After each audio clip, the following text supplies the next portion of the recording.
The Mayor of Casterbridge by Thomas Hardy. With David Calder as Michael Henchard, Jason Fleming as Donald Farfrae, Janet Dale as Susan, and Andrea Ray as Elizabeth Jane.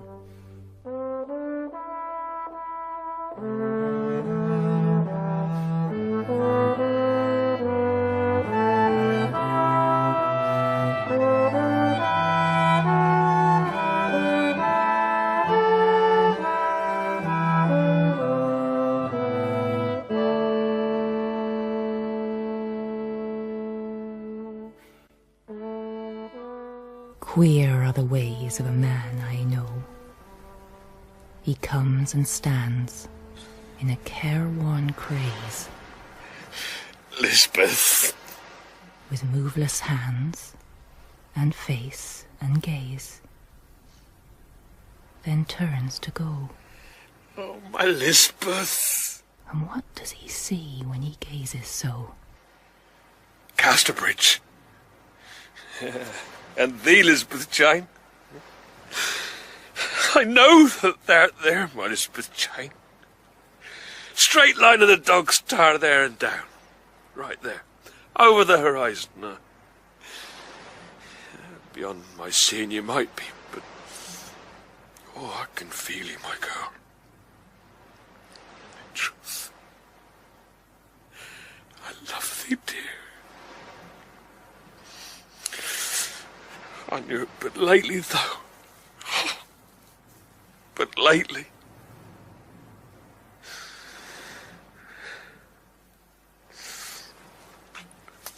'Twas by this very road that we walked.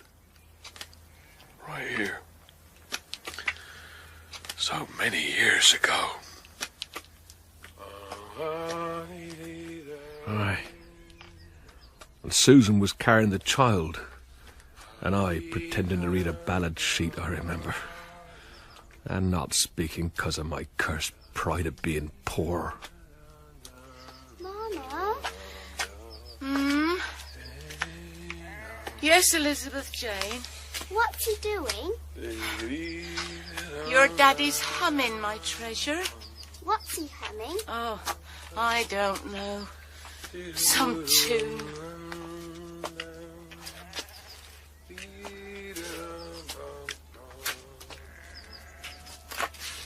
Hi there! That's right. How in turnips he was in the field. Any trade doing here? Sure. Save the man. Anything in the hay trussing line? You come to waiting for a job of that sort this time of year? Well then, is there any house to let, a small cottage just to build it, or such like? Pulling down's more in the nature of waiting. 5 houses cleared away last year they were. Now the folk got nowhere to go. No, not so much as the thatched hurdle. Well, there's something happening over there. Aye, 'tis the fair. The likes of children and fools. I've been working within sound of it all day. Oh, let's carry on. These ways we get something to drink.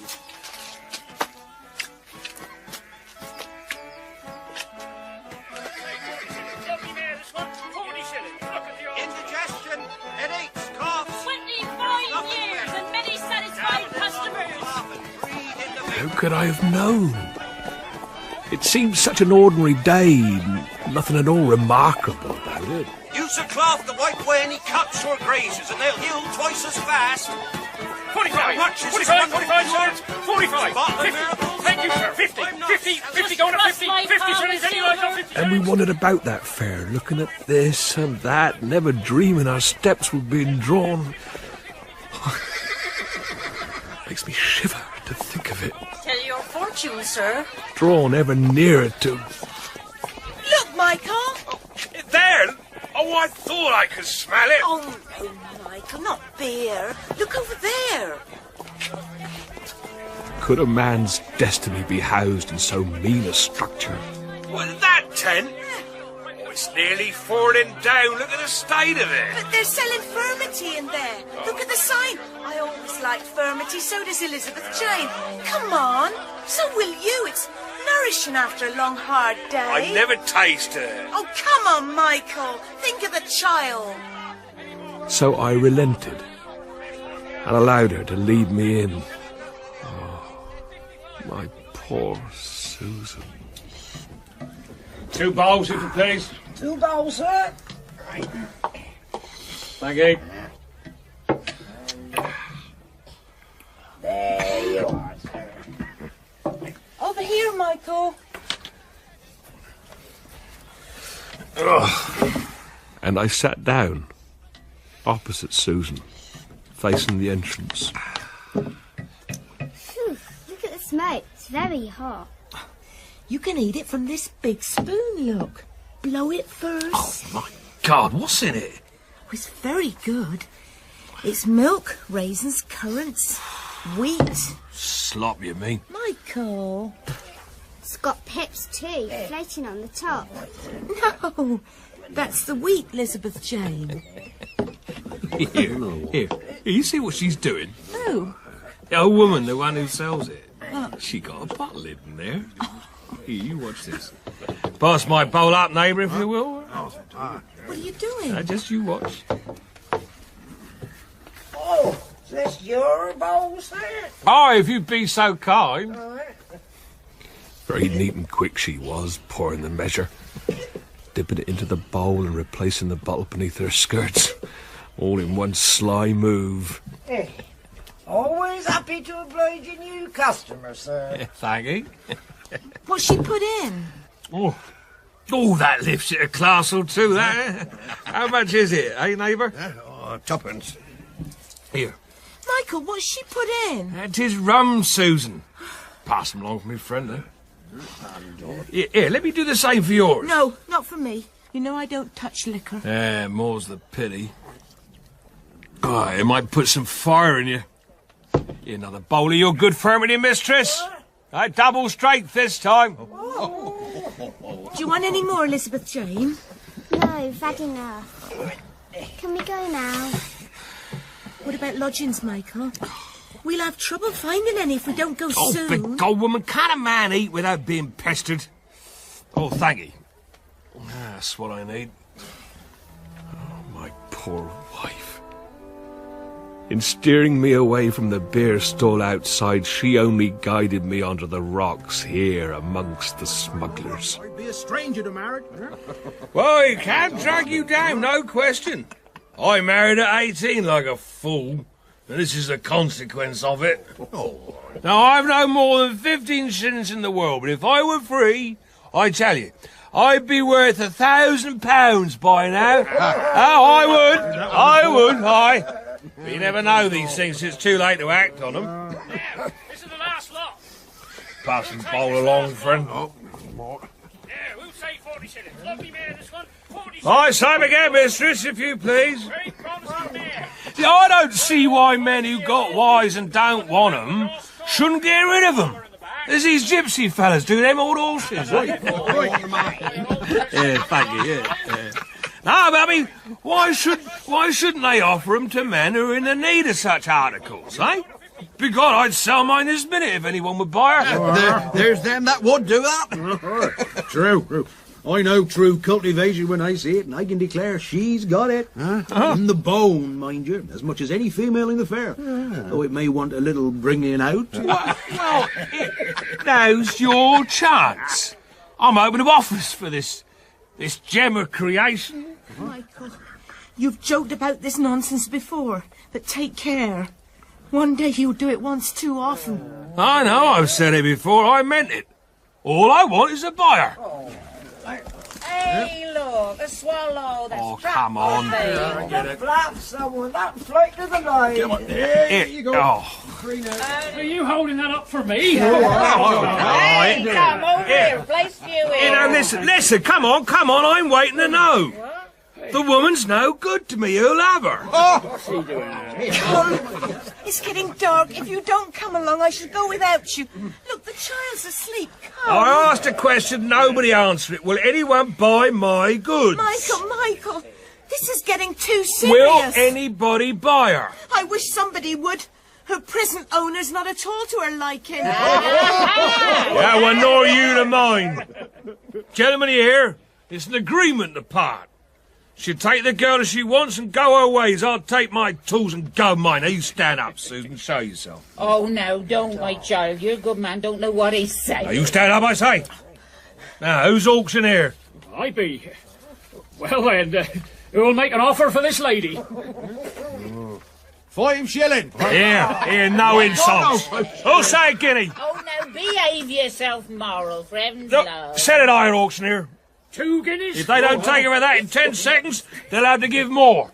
You're very well. Right now, auctioneer, go on, you had another. 3 guineas, then. Go in for 3 guineas. No bid, no bid. Good Lord, she cost me 50 times the money of a penny. Go on. 4 guineas. I tell you what, I won't sell her for less than 5. There, I'll sell it to you for 5 guineas. Any man that pay me the money. But she shan't go for less. Now then, 5 guineas, and she's yours. 5 guineas, or she'll be withdrawn. To anyone give it? Last time, yes or no? Yes. You say yes. I say so. Yeah, well, saying's one thing, paying's another.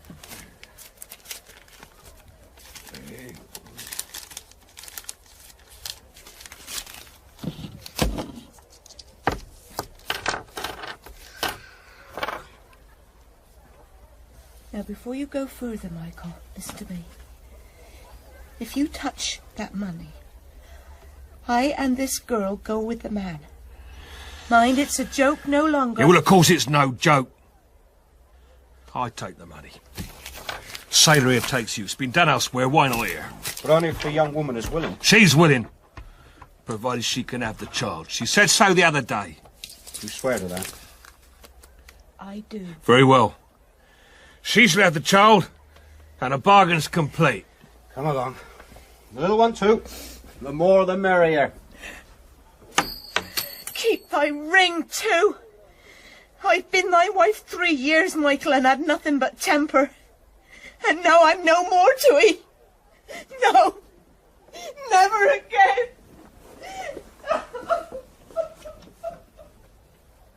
And she was gone. And my daughter, my maid, gone too. Where do the sailor live? God knows. He's a stranger here. Gone, like in some nightmare. Here's where she stood, I reckon. Right here, on this spot. And down here's where I found her ring lying next day. By God, it's true. She's gone. I searched for weeks after, but found no trace. She'd no business to take the maid. She's mine. My Elizabeth Jane. Regret not me. Beneath the sunny tree, I lie uncaring, slumbering peacefully. Oh, Elizabeth, to think I lost thee twice. Once when just a child, and now a fine young woman. Oh, but I've not lost thee now. That there in Casterbridge, and I can hear thee still. Now soon will come the apple, pear and plum, and hinds will sing, and autumn insects hum. In my head thou art, and my heart, forever. You know, Elizabeth, when I could search for Susan no more, I found a holy place, and entered in.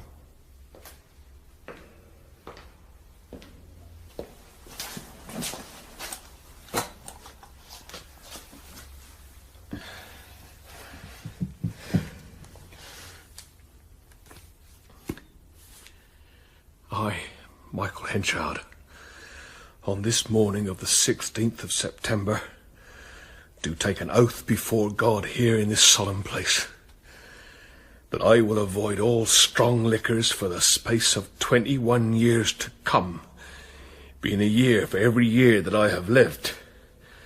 And this I swear upon the book before me. And may I be struck dumb, blind and helpless, if I break this my oath.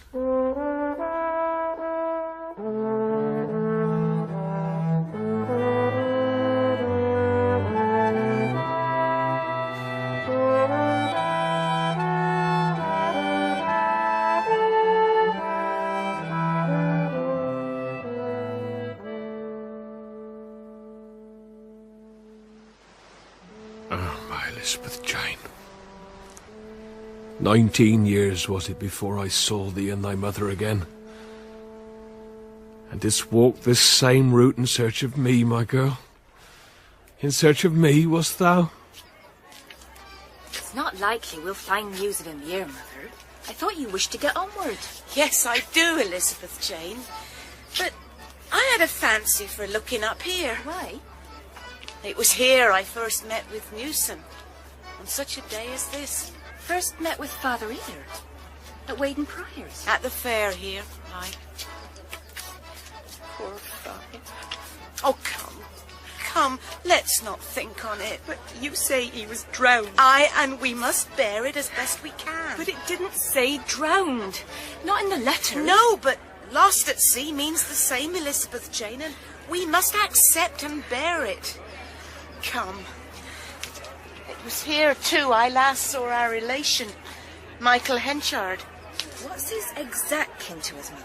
He is, or was, for he may be dead. A connection by marriage. He was a trusser, wasn't he, when you last heard of him? He was. I suppose he never knew me. Of course not, Elizabeth Jane. Well, I don't think there's much use asking here. People at fairs change like the leaves of trees. I'm not so sure of that. And there she was, as though conjured for them and set down in the midst of all the hurly-burly of the fair. There she sat. No tent now, but still there.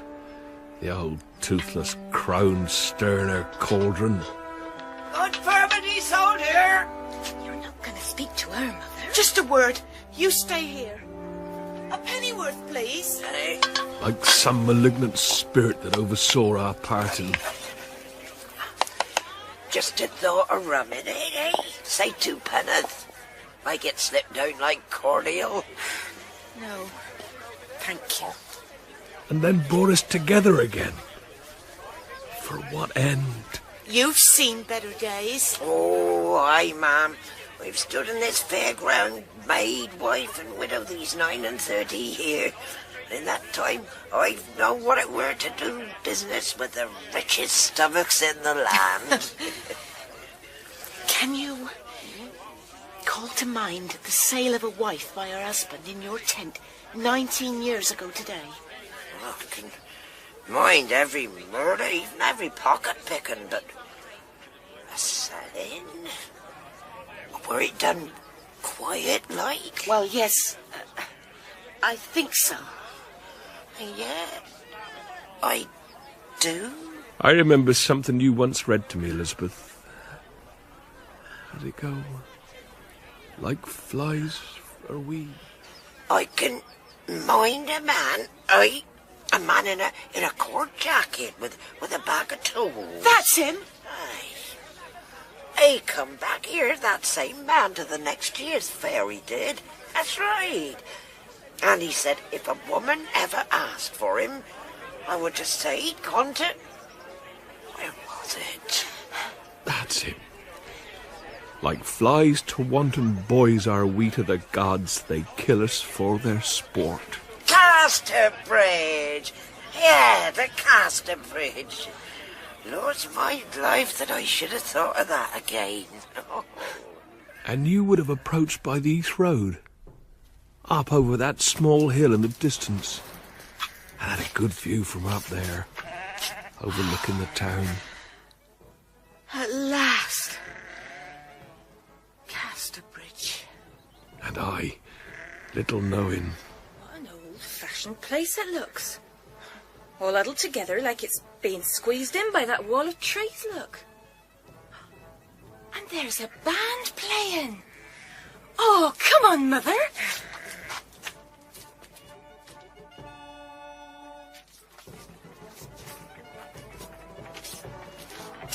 Oh, look at all the butterflies and bees flying down the high street. Straight from the cornfields. Yeah, and I'd be interested to see what Encharge says about it. Ah, but there's nothing to be done now. Oh, tomorrow's time enough. Those men mentioned the name of Enchard just then. I heard. But shall I run after him and ask him where... No, no. He may be in the workhouse or the stocks, for all we know. Why should you think that? Oh, I don't know. Let's find something to eat first. Excuse me. Could you tell me the way to the nearest baker's? Aye. You may as well look for manna. There's good bread in Casterbridge just now. Oh? Aye, they can thump their drums and have their roaring dinners. The likes of us can go beg for one of a wholesome crust. Why is there no good bread? 'Tis the corn factor. The man the millers all deal with.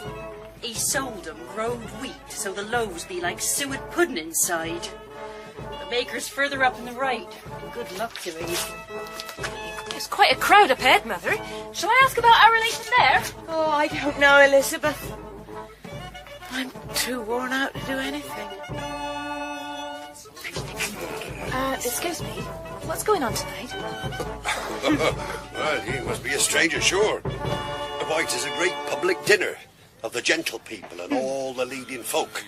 With the mayor at the top of the table there, see? As we plainer fellas bain't invited, they set the table right by the window and leave the shutters open so we can stand opposite on these steps and get just a sense of it out here. If you come up on the steps, you could see him better. Now, there's the councilmen, right and left, and in the big chair at the top, you see? And that's Mr. Henchard, the mayor. The mayor? I've no more than 15 shillings in the world, but if I were free, I tell you, I'd be worth £1,000 by now.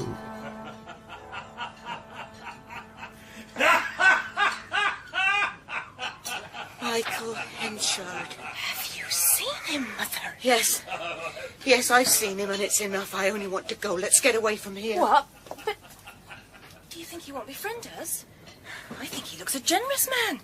Oh, he's a real gentleman, isn't he? He's not how I thought he would be. How strange that you said he might be in the stocks or the workhouse. Shall I call on him? I'll call on him. Shall I? Oh, I don't know. I can't tell what to set about. I feel so down. Oh, don't, Mother. Not now we've got here and all. Rest there where you be a little while, and I'll try and find out some more about him. Grog, will you partake of some grog, sir? Or sherry? There's still some sherry left. Oh, they don't fill Miss Henchard's wine glass. Oh, you know he scorns all tempting liquors. Famous for it he is. 'Tis said he swore a gospel oath in bygone times and has stuck by it ever since. So they don't press him, for your gospel oath is a serious thing. How much longer have he got to suffer from it, Solomon Longways? Oh, another 2 years, I say. I don't know the why and the wherefore of his fixing such a time, for he's never told anybody. But 'tis exactly 2 calendar years longer, they say. Oh, powerful mind to hold out so long. Aye. And if any of his men be ever so little overtook, he's down upon 'em, stern as the Lord upon the jovial Jews. Oh, has he many men, then? Many? Oh, I'm a good maid, he's the powerfulest man in town. There's never a big dealing in wheat, barley, hay, but Henchard's got a hand in it. He worked his way up from nothing when he came here. And now he's a pillar of the town. Not but what he's been shaken a little about this bad corn he's supplying. True. Does that growed out? Oh, it leaves a list at the bottom of the low, see? As thick as the sole of your shoe. He plays havoc with your insides. A toast. A toast to the mayor. To Mr. Henchard. Mr. Henchard.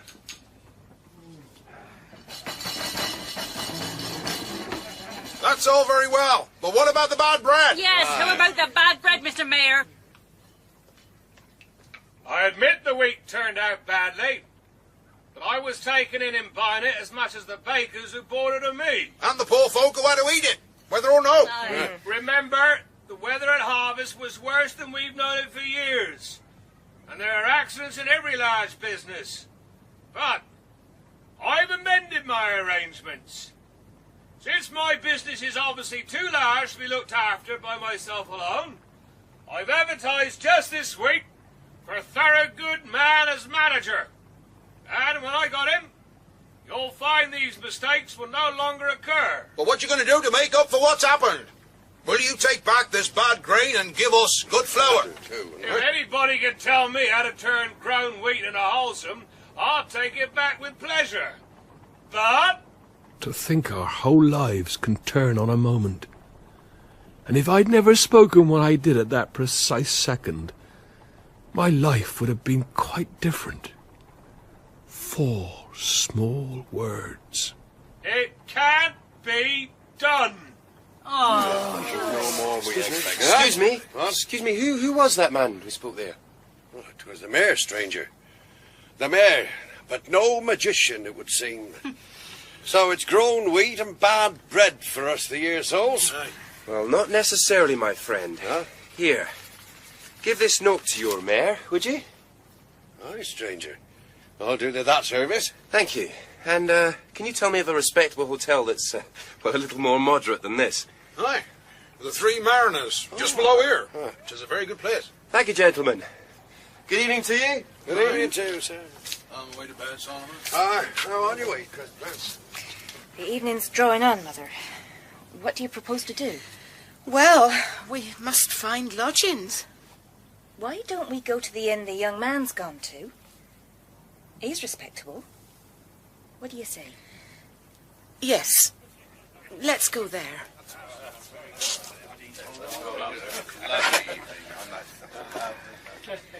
Well, good night, Tupper. Oh, good night, Mr. Henchard. Good night, gentlemen. Good night.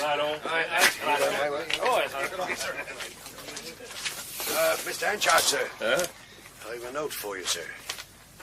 For me, Solomon?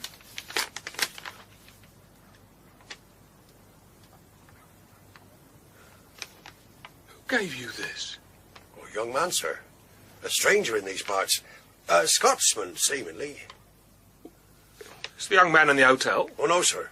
He went to the Three Mariners, I believe. To the Three Mariners? And you've got a view of the road from the window. But I'll close it now, seer night's upon us. Will that be all? Yes, yes, thank you.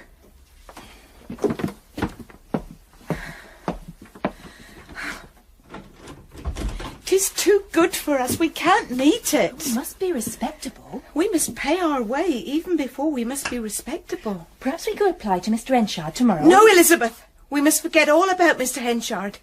He's too high for us to make ourselves known to him, so we'll stay tonight and leave Casterbridge tomorrow. I know what I'll do. You stay here, Mother. What? And as you seem busy here tonight, and Mother's not well off, might I pay part of our bill by helping? In the devil's name, which one's that now? Oh, 'tis the Scots gentleman. Well, now, miss, go to the kitchen and see if his supper's on the tray, and if it is, you can take it up to him. Right. The front room over this. Was that your first encounter with him then, my lass? And what? Did he smile? He was reading a paper as I came in. Aye, that was Farfrae. Always stuck in some book. And I saw how his forehead shone, and how nicely his hair was cut, and the sort of velvet down that was on his skin at the back of his neck. And then he looked up and smiled. Nay, he never looked at me once. Oh, my Lisbeth. More fool he. So, you loved him before me, did you? He served, is he? Yes. Well, I can see you're tired, lass. Take your own supper and your mother's up now and eat. Oh, thank you, Mum.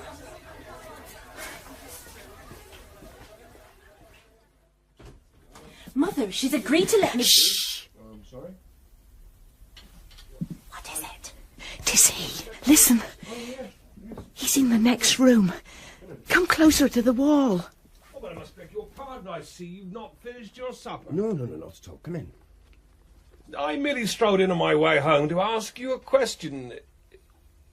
So it was you that sent the note? Aye. Please, take a seat. I've almost done here. Thank you. You know, I think we were destined to meet tomorrow morning. My name's Henchard. Hadn't you replied to an advertisement for a manager I put in the paper? Hadn't you come here to see me about it? No. Well, surely you're the man who arranged to come and see me, Joshua, Jip... Job, what was the name? You're wrong. Not Jip or Job. My name is Donald Farfrae. It's true, I'm in the corn trade, but I've replied to no advertisement.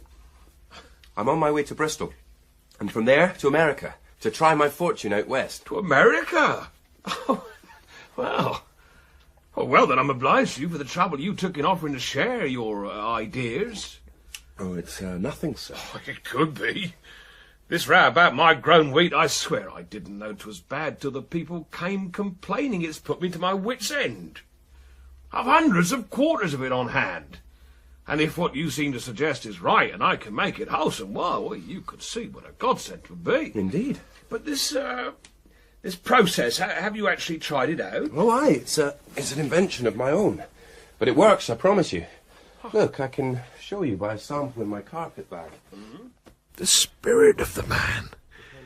He was everything I was not. It must be done for a maximum of half a day. Is that not so, Elizabeth? Is impossible, and nature won't All stand for that. patient thinking and intellect and cool reasoning. You see, it's all a case of timing. And you must remember the drying must only be done for 12 hours. Now, no longer, or you'll lose the grain completely.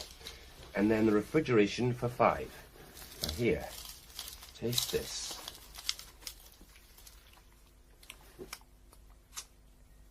Well, it's complete. It's quite restored. Well, very nearly. Enough to make good seconds of it. To fetch it back entirely is impossible, and nature won't stand for that. But here, you go a great way towards it. Well, sir, that is the process. And if it's of any service to you, then I'm only too pleased. Oh, but hearken to me. My business, as you know, is largely in corn and hay. Now, I was brought up as a hay trusser, and hay's what I understand best, but I now do more business in corn. And if you'll stay and be my manager, you shall control the corn branch entirely and receive a commission in addition to salary, eh? That's liberal. Very liberal. Well. But, no, I'm sorry. I can't change my plans. Well, so be it. Well, in that case, one good turn deserves another. Don't stay to finish that miserable supper. You come to my house. I can find something better for you than cold ham and ale. Thank you. I'm very grateful to you, but I'm afraid I must say no.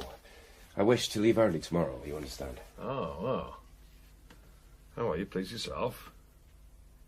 Oh, but I tell you, if this holds good for the bulk as it's done for the sample, you've saved my credit, young man. Now, what shall I pay you for this knowledge? Nothing. Nothing at all. You probably won't need to use it very often. Hmm? Well, I shan't forget this. And from a stranger, too. It's a fact in my business. Strength and bustle build up a firm, but it's judgment and knowledge that keep it going. Unluckily, I'm bad at science, Farfrae, bad at figures, a rule of thumb sort of man. You're just the reverse. I can see that. Oh, I've been looking for such as you these 2 years. Now, come, before I go, let me ask you once more. Can't you stay? I won't mince matters. I feel you'd be invaluable to me. And if you bide and be my manager, I'll make it worth your while. I'm sorry, my plans are fixed. There's no more to be said. But won't you stay and have a drink with me? Oh, no. I fain would, but I can't. When I was a young man, I went in for that sort of thing, too strong, far too strong, and was well-nigh ruined by it. I tell you, I did a deed on account of it, which I shall be ashamed of to my dying day. And I swore, there and then, I'd drink nothing stronger than tea for as many years as I'd lived. I've kept my oath. I have. And though sometimes I'm that dry in the dog days I could drink a quarter barrel to the pitching, I think of my oath and touch no strong drink at all. Well, then I'll no press you on it, sir. Oh, well, I shall get a manager somewhere, no doubt. But it'll be a long time before I see one that suits me so well. I wish I could stay. Sincerely, I would like to, but I can't. I want to see the world. Ah, well, good night to you, Mr. Farfrae. Good night, sir. Not touched a drop for 19 years. Because of what, Mother? Elizabeth, I think we will let Mr. Henchard know we're here. And I think it best that you go to see him on your own tomorrow. Tomorrow. And tomorrow he will be gone. Gone? Who are you talking about, girl? As I came down to Canopy, Who's that singing so early? It's the Scottish gentleman. Next door. Up soon this morning, I suppose. Yes, almost this moment, Mr. Henchard. Maybe I'll walk on till the coach makes up on me. And which way? The way you're going. Then shall we walk together to the top of the town? Aye, if you'll wait a minute. And did you glance down from your window, Elizabeth, and see me below? Or did you have eyes only for him that morning, lass? All packed up. Aye, let's go. And now he's gone. Oh, my lad, you should have been a wise man and stayed with me. Yes, it might have been wiser. It's only telling you the truth when I say my plans are vague. I can blame no one but myself for all that was to happen. It was by my own device. I courted fate. I drew him on. I shall often think on this time and how you came, just at that very moment, to throw a light upon my difficulty. Well, I'm very glad I did, sir. And I wish you well. Well, that's thy road, and here we must part. I wish success to ye. Thank you, Mr. Henchard. No, I'm not going to let you go just yet. For I'm not the man to let a cause be lost for want of a word, and before you're gone forever, once more, will ye stay? There it is, flat and plain. Well, you can see it's not only for business that I press thee. Come, bide with me. Name your own terms. I'll agree to them willingly. For hang it, Farfrae, I like thee well. My own device and the land itself too, conspiring against me with all its beauty on offer that morning. Casterbridge. Well, it's a pleasant spot, truly. And I never expected this. I did not. But it's Providence. Should anyone go against it? No, I'll not go to America. I'll stay here, and I'll be your man. Oh, done. Done. Now you are my friend.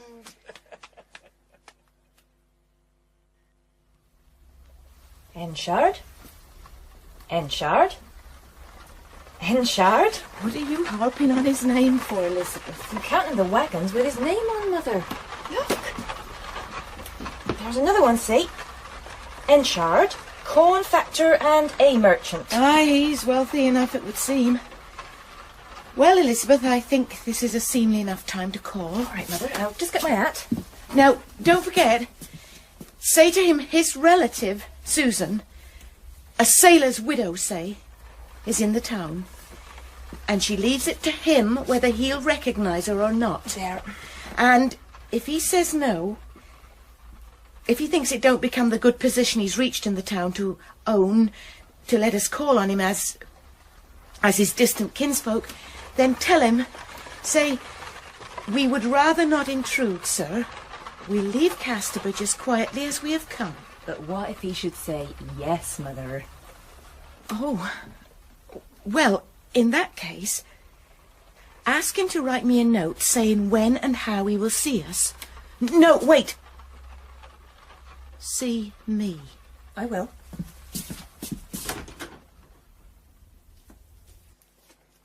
I wonder I didn't feel your footsteps beating their rhythm on my heart, my Elizabeth. Excuse me. Could you tell me which is Mr. Henchard's house? Aye. It's the large one, up there on the right, with the storeyard beside. Do you want to see Mr. Henchard himself? Yes. Well, he won't be in the house, he'll be in the office. In the yard, round the side. Oh, thank you. The sweetness of my whole life coming nearer and nearer. Come in.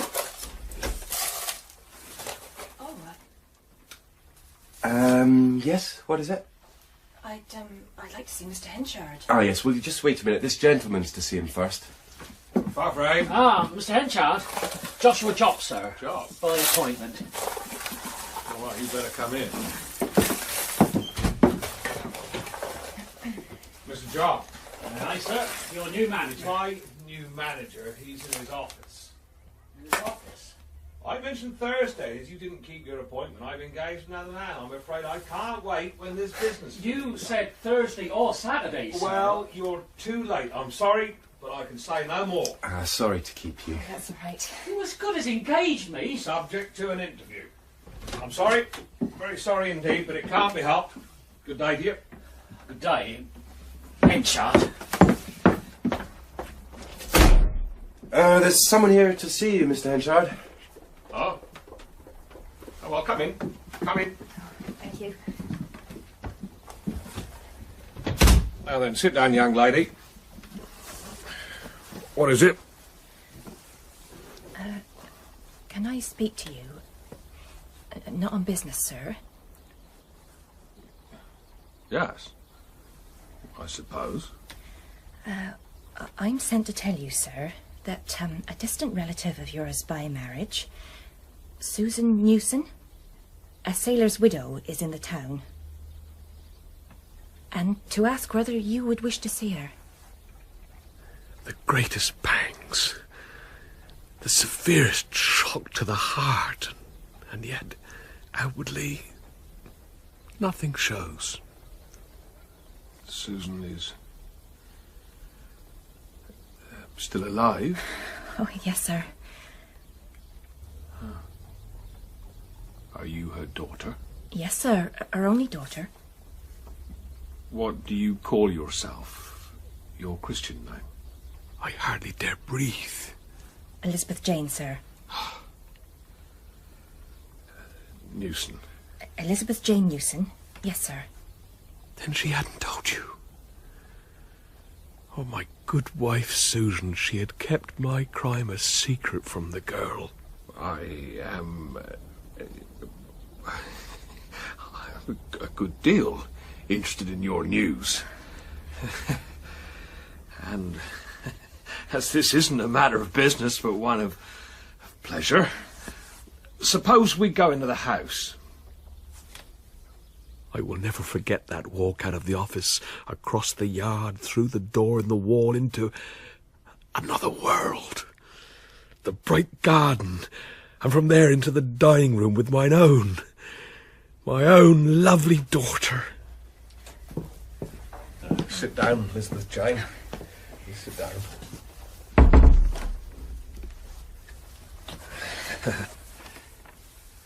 Your mother, then, is quite well? Well, she's rather worn out, sir, with travelling. A sailor's widow. When did he die? Father was lost last spring. Did I wince at that word? Father. You and she come from abroad? Oh, no. No, we've been in England some years. I was 12 when we came here from Canada. Ah. And where's your mother staying? At the Three Mariners. And you are her daughter, Elizabeth Jane.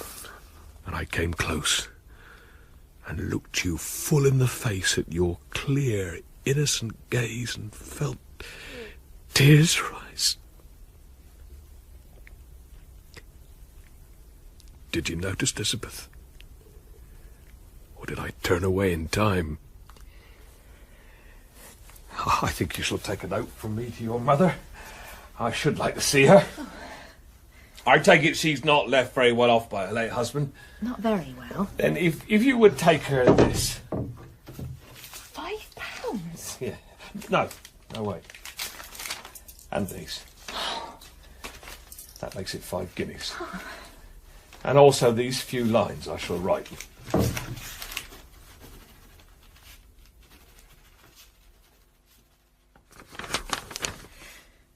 Meet me at 8 o'clock this evening, if you can, at the Ring on the Budmouth Road. The place is easy to find. I can say no more now. The news upsets me almost. The girl seems to be in ignorance. Keep her so till I have seen you. And accept, for my sake, the enclosed.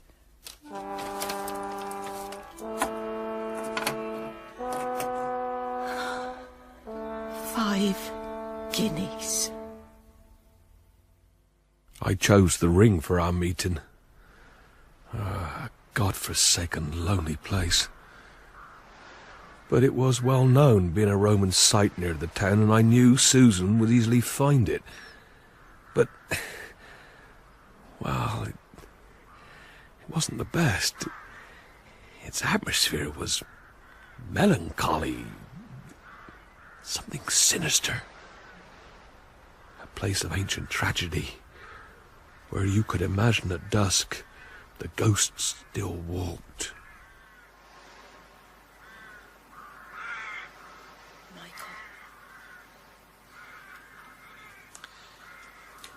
I don't drink. Yeah, Susan, I don't drink now. I haven't since that night. Michael. If I'd known you were living, Susan, but I thought you and the child were dead and gone. I tried so hard to find you. I travelled about, but in the end I was convinced you'd started out on some voyage with that man and been drowned. Why did you keep silent like this? Oh, Michael, because of him. What other reason could there be? I believed there was something solemn and binding in the bargain. Oh, Susan. You may call it foolish, but I believed it for a long time, until I confided it in a friend, and she, well, ridiculed me. I wasn't happy in my mind from then on, but it was shortly after that Newsom was lost at sea. I meet you now only as his widow.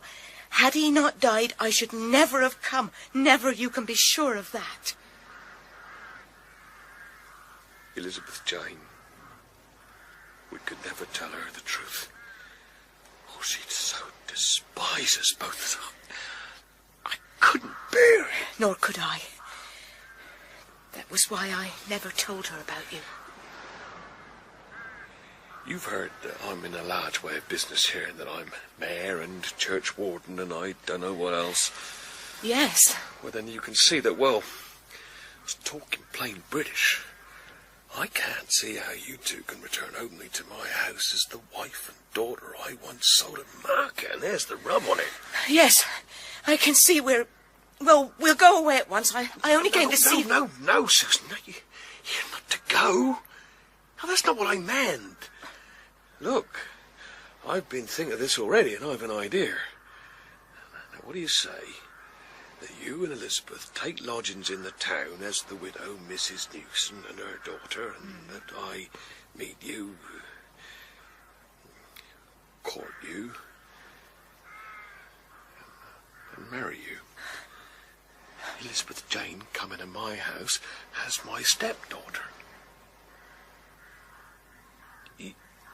You see, it would leave my past. Well, the secret would be yours and mine only, and I should have the pleasure of seeing my own child under my roof, as well as my wife.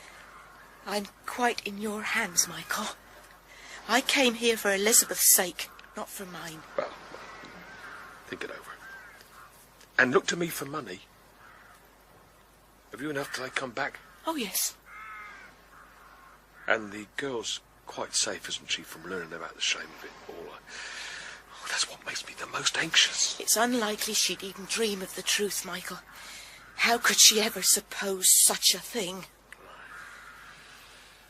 True enough. I like the idea of repeating our marriage. It seems the only right course after all this.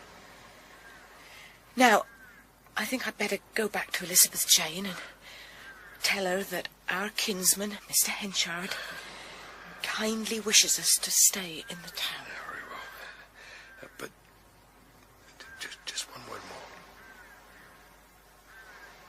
Do you forgive me, Susan? Never mind. All in good time. Judge me by my future works. Goodbye, Michael. I watched her leave the arena by the southern gateway. Your walk's not so sprightly, my 19 years wife. Like a different spirit thou art now, Susan. She was, and she was not, my wife. But my daughter... Oh, I've got you back. My own.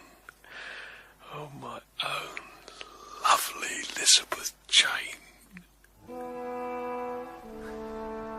How could I have known Elizabeth? How could I have even dreamt of the truth? No, I had no such thought, for my head was filled with another trouble, a matter I had spoken of to no one. 1.5 Farfrae, there you are. Still grubbing through those account books of mine. Well, there's a fog or two to clear up here, Mr. Henchard. Huh? Well, you see here, the weight of the corn sacks must have been overestimated by at least £1.50 per sack, because, look, when it was milled... Gad, what's a pound or so, lad? I'm not one for such finikin details. No, but when you weighed the sacks, sir, did you check the scales? Scales? What scales? I judge the weight by lifting, man, not filling with scales and rulers. But what about whole ricks? How do you measure those? Well, by stretching out my arms and closing one eye. Well, that's as good a way as any in my book. Now, look, you shall do no more tonight. Mr. Henchard. There's time enough tomorrow. Now, you come indoors with me. You have some supper. Come on. No arguments. And we feasted on cold pigeon pie. And there's some home brewed here, if you'd like some. Oh, I'll join you in a glass with pleasure. Oh, no, I don't drink it because of my oath. I brew it for my work people. Very pleasant and easy company he was. Maybe, but I'll no miss the snow, certainly. And when the meal was over and I'd put a light to the hearth, I felt as though a great pressure was inside me to speak out and tell him. You know, it's odd two men should meet as we've done, and at the end of the first day I should wish to talk to you on a family matter, but damn it all, Farfrae, I've no one else to speak to. And why shouldn't I tell you? And I told him my whole history. At first he seemed to listen with only half an ear. But as I came to the crux of the story... And so, without a lie, I tell you, I sold her. And the sailor paid me, and he took her off. By heaven. Well, then he was all attention. And I've had neither sight nor sound of her, nor the child, till this very day. And now she's come back. Come back? Yeah, this very morning. And what's to be done? Well, can you make amends? Take her back and live with her? Well, aye, but Farfrae, by doing right by Susan, I wrong another innocent woman. How's that then? Because in the course of a benighted life like mine, 'twas impossible not to make more blunders than one. Oh, sweet heaven!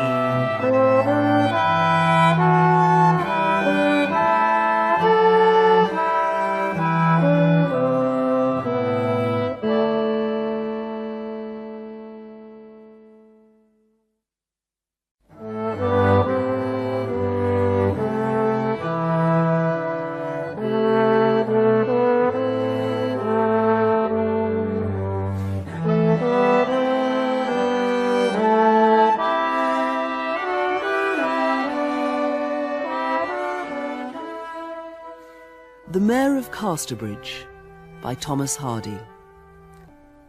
With David Calder as Michael Henchard, Jason Fleming as Donald Farfrae, Janet Dale as Susan, and Andrea Ray as Elizabeth Jane.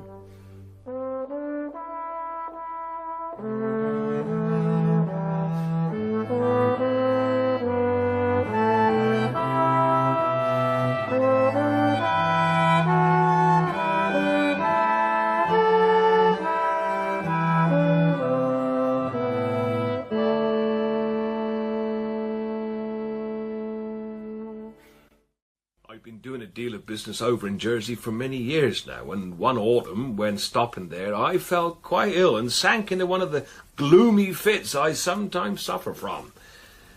It was while I was in this state I met a woman. Well, a young lady, I should call her, for she was of good family, though her parents were both dead, and she was as lonely as I was. She happened to be staying at the same boarding house as me, and when I was pulled down, she took pity and began to look after me. Mr. Henchard. Dear, dear, don't look so sad.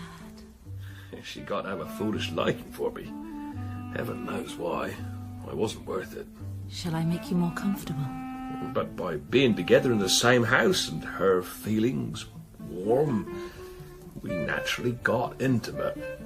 Let me wipe your brow. Michael. Like this. Well, I won't go into particulars, but suffice it to say, we honestly meant to get married. Of course, there arose a scandal, which did me no harm, but was ruin to her. Anyway, at last I was well and came away, though after she apparently suffered even more on my account. And she didn't fail to tell me so in one letter after another. Aye? Yeah, I've still got 'em all somewhere. So, as I'd not heard of Susan for so long, I thought I'd make this other one the only return I could, and asked her if she'd marry me. Well, she jumped for joy, and no doubt we'd soon have been married, but behold, Susan appears. Well, put that in a book and no one would believe it. Oh, wouldn't they? And they've never lived. As it stands, Farfrae, I can't do justice to both, and one woman must be disappointed. It seems to me that one must be the second. My first duty is to Susan.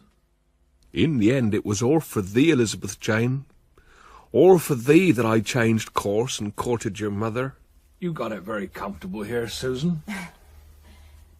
They're better lodgings than I've been used to. But not for long, eh? And Elizabeth Jane suspects nothing of what is past, I mean. No, she's free of any thoughts that way. She's out this afternoon, you say? Yes. Well, then this is a good opportunity for me to ask you to name the happy day.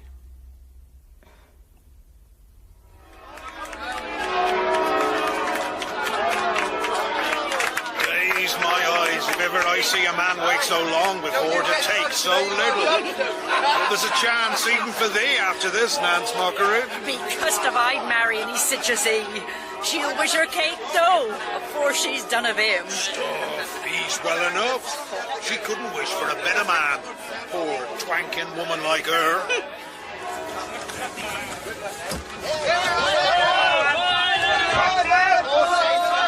They're off.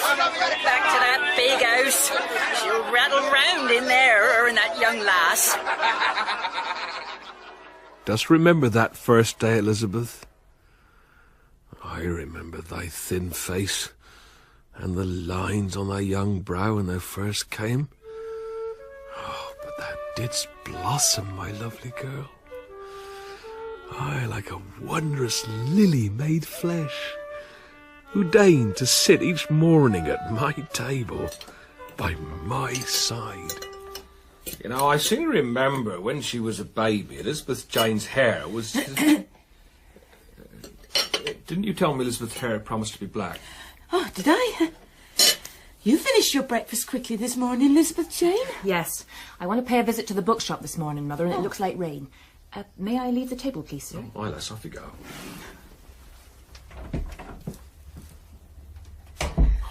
kindly forgot myself then. What I meant was the girl's hair looked as if it was going to be darker when she was a baby. It did, but they alter so. Oh. Well, their hair gets darker, I know, but I wasn't aware it lightened ever. Oh, yes. Well, so much the better. Now, Susan, I've been thinking. I want to have her called Miss Henchard. What? Now, not Miss Newson. Lots of people do it already in carelessness, and I don't like t'other name at all. For my own flesh and blood. I'll advertise it in a Casterbridge paper. That's the way they do it. She won't object. No. Oh, no, but... Well, then, I shall do it. It's just... Well, what? Well, surely if she's willing, you must wish it as much as I do. Oh, yes. If she agrees. Let us do it, by all means. Oh, sir. My mother told me what you were discussing this morning about my name. Huh? Do you wish this changed so very much, sir? Well, oh, my blessed fathers, what an ado you women make about a trifle. Now, Elizabeth Jane, just please yourself. Huh?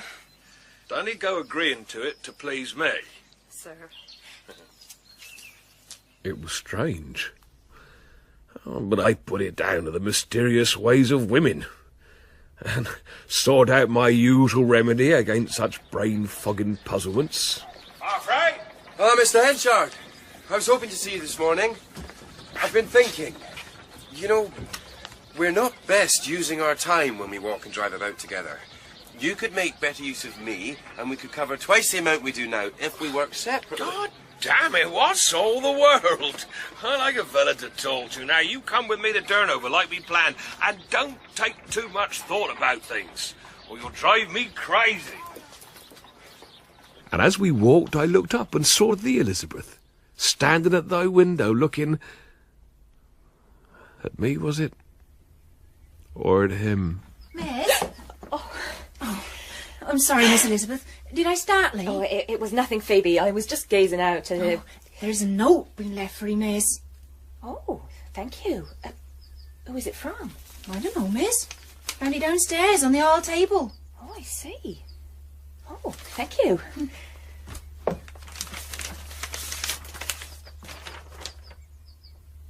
Dear Elizabeth Jane, it would be to your undoubted benefit, and you would also oblige me greatly, if you would come at once to the granary on Durnover Hill. But there's no name. Who's it from?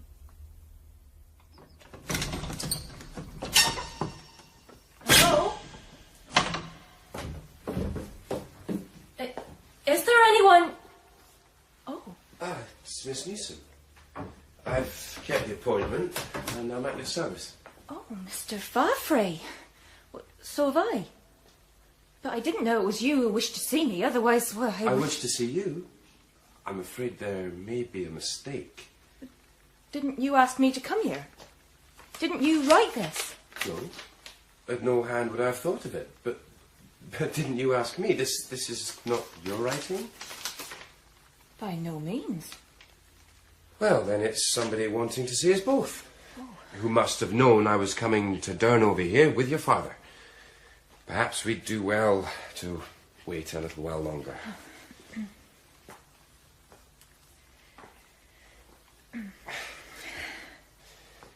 I suppose this could be a trick. If it is, it's a great pity to waste our time like this. So much to be done. Oh, 'tis a great liberty. Aye, that's so, Miss Newson. Well, I wouldn't stand for it hindering myself, but you... Oh, I don't mind. Well, much. No. Neither do I.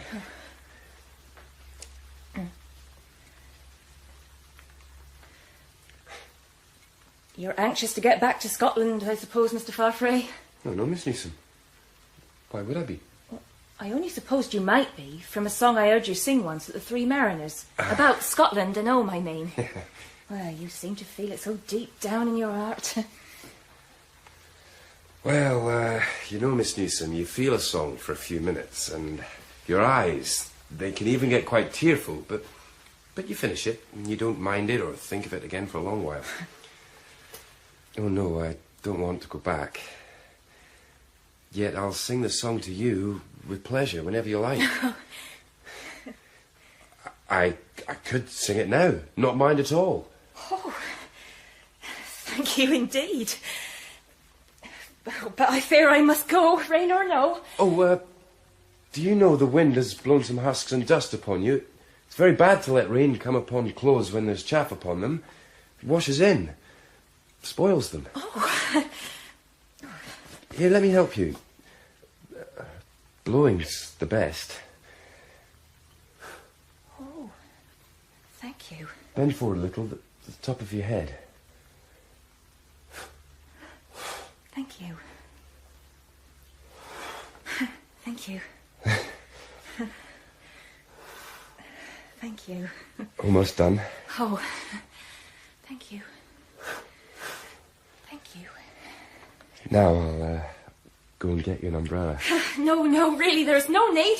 Oh, look, the rain's almost stopped. Goodbye. Goodbye. So, by the device of some mysterious stranger, his eyes were opened to thee at last, were they, lass? About time. A beauty thou were, and are. Dost remember those gloves I once gave thee? Pale mauve they were. I thought it no harm to buy them for thee, and 'twas no harm, was it, lass? No. I wanted to wear 'em for 'ee. Aye, but how could you? You had no bonnet to go with them, eh, lass? No. And when you had the bonnet, you had no dress. It was necessary to finish, Father. And when the dress arrived, ah, me. No parasol. No parasol. But I wanted to wear the gloves, Father. What else could I do? Oh, my Elizabeth. How I did love thee. And did he care for thee, lass, did he? Where's Abel Whittle this morning? Oh, he's not come yet, sir. Did he love thee too, as well as I? Let's hope he gets here before Mr. Henchard does, eh? Could be the second time this week. But it all went wrong, didn't it, lass? Ah, I think I see him, sir. He's puffing up the road now. Where's Abel Whittle? Here I be, sir. 20 minutes late, by God. All wrong. I'm dreadful sorry, your worship, but my poor dumb brain gets as dead as a clot afore I've said my few scrags of prayers at night. I don't want to hear it. But, sir, let me clear up my point. The wagon start at 4 tomorrow, and if you're not here, Your worship, then I'll mortify thy flesh for thee. He wouldn't hear my point. He asked me, and now I shall twitch like a moment and all night for fear of him. It could have been heaven on earth, eh, Elizabeth? With the friendship and love between us three. Abel Whittle! Out of bed, sir! Out to the yard! Or you leave my employ today! March on! If never you mind your breeches! Sir, You march on! Just to teach you a lesson, by God! On you go! I'm sorry, Mr. Henchard. But all unheeding, we set in motion from something so small as a stone cast into a pond. We create ripples strong enough to threaten the ground beneath our feet. Hey, look. For mercy's sake, what's this? It can't be helped, Mr. Farfrae. You see, he said he'd mortify my flesh if I didn't get up quick. I'll go to Blackmore, half naked as I be. Yes, I will. Abel, you get up in that wagon! But I shall kill myself afterwards. Oh. The women will scream with laughter when they see me with no breeches. For heaven's sake, Abel, go back home and get dressed properly. You'll have your death standing there. What's this? No, I can't. Mr. Henchard said... I don't care what Mr. Henchard said. What? This is foolishness. Now, go and dress yourself, Whittle. You're sending him back? I am. I say this joke has been carried far enough. And I say it hasn't. You get up in that wagon, Whittle. Sir. Not if I'm manager. He either goes home, or I march out of this yard for good. A word, Mr. Henchard. A man of your position should ken better, sir. It's tyrannical and unworthy of you. 'Tis not tyrannical. It's to make him remember. Why did you speak to me in front of them like that, Farfrae? You might have waited till we were alone. All right, Abel. Off you go home. Sir. As quick as you can.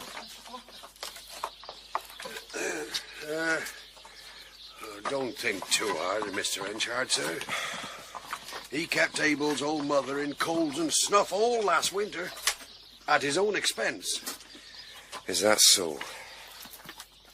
But the humiliation that day brought rested not on Abel Whittle, no, but on me. And I was no longer the most admired man in Casterbridge. Welcome, ma'am. Excuse me, sir, but I be sent to ask if our haystack could be valued, as my grandfather's just died the day before yesterday. Where are you from, young man? Durnover, sir. Stannage's farm. Oh. Oh, very well, I'll come. But please will Mr. Farfrae come? Well, I'm going that way later. Why, Mr. Farfrae? Why do people always want Mr. Farfrae? I suppose because they like him so. That's what they say. Oh, I see. That's what they say, eh? Well, they like him, I suppose, because he's cleverer than that Mr. Henchard, eh? And because he knows more. And in short, that old Mr. Henchard, he can't hold a candle to him, eh? You've got it, sir. Well, some of it anyway. Oh, there's more, is there? Well, now, what else? Now, come on, look. Here's sixpence for a fairy. And he's better-tempered, and Henchard's a fool to him, they say. He's a diamond. He's yours for my money. I wish he was the master instead of Henchard, they said. Oh, they did they? Here, you can go now. Go on. Yes, sir. Mr. Henchard. You know yourself today? I'm very well. Well, I wanted to ask you, do you have any objection to lending some rick cloths to myself and a few others? We're thinking of getting up an entertainment on the Prince's birthday. You ken there's a national holiday declared for the day. Oh? Well, of course I do. Aye, and I'm thinking we'll need a shelter, so the rick cloths, well, they'll do very nicely, and we can charge admission at so much... You have as many cloths as you like. Thank you, sir. And that was more gall and wormwood to me, Elizabeth. For of course, as mayor, I should have been beforehand in coming up with such a scheme. But damn it, Farfrae's so cursed quick as to give no one else a chance. But I still had a week to organise something. Now, where's the best place to site it? Well, I could ask Donald. Odds teeth, what am I saying? I'll do it all myself. And I chose the square earthworks just south of the town. Boundbury Camp. That's the place. A Roman fort once upon a time, but now a green and pleasant spot. I arranged for greasy poles to be erected. That's it, Abel. You drive 'em home. Yes, mister. And for smoked hams and cheeses to be placed on the top, hurdles to be placed in rows for jumping over. Come on, Christopher, warm up your fingers and give us a tune while we get it all ready. Sir. I tell you, this would be a merry-making worthy of Casterbridge, this one, my lad. I had a slippery pole laid across the river with a live pig tied at the other end for the man who could walk over and get it. There were wheelbarrows for racing. Have the posters for advertising been put about, Abel? Oh, yes, they have, mister. A stage for boxing and wrestling, sacks for jumping in, and a tea. A mammoth tea. To which everybody who lived in the borough was invited to partake. Without payment! Charge admission at so much a head. Oh, it's just like a Scotsman. And the thought prompted me to go and see the progress of Farfrae's effort in the West Walk. It's going up, that's right. That's not going to tie it on. What do you do with that rick cloth up there, Solomon? Oh, Mr. Farfrae told me to hang it as I cut, sir. All right, I'm having a job, I can tell you. Well, best of luck, Solomon. Best of luck. I felt easy in my mind once I'd seen that fiasco. My own ideas and preparations far transcended this. Hey, Jonathan! This rick cloth don't quite make the other one, do it? The morning dawned, and the sky, which had been remarkably clear up to now, was overcast. That wind's got a hint of water in it, to my way of thinking, Maester. And at 12 o'clock, the rain began to fall, small and steady. And doing that cheese up there any good? In another hour, it had resolved into such a smiting of the earth, no end could be foreseen. Shall we enclose the ends of the awning over the tea tables, Mr. Henchard? No. Too late for that. The hams at the top of the poles dripped watered smoke, the pigs shivered with cold, and the wind played upon the tent cords, until the whole erection slanted to the ground, and those who'd taken shelter under it had to crawl out on their hands and knees. That evening, towards 6, the storm abated, and I walked out into the dusk. Hey, Christopher, are you going too? I am. Wait for me. I noticed there was a general tendency towards the West Walk, the spot Farfrae had chosen for his mad venture. As I turned into the avenue, I saw ahead a huge pavilion, constructed without poles or ropes, but instead using the boughs of the trees where they met at their densest point as a vault, to which rick cloths had been hung. Ingenious.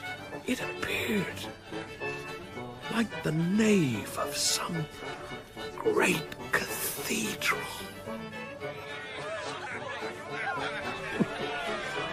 Though the mood was anything but devotional.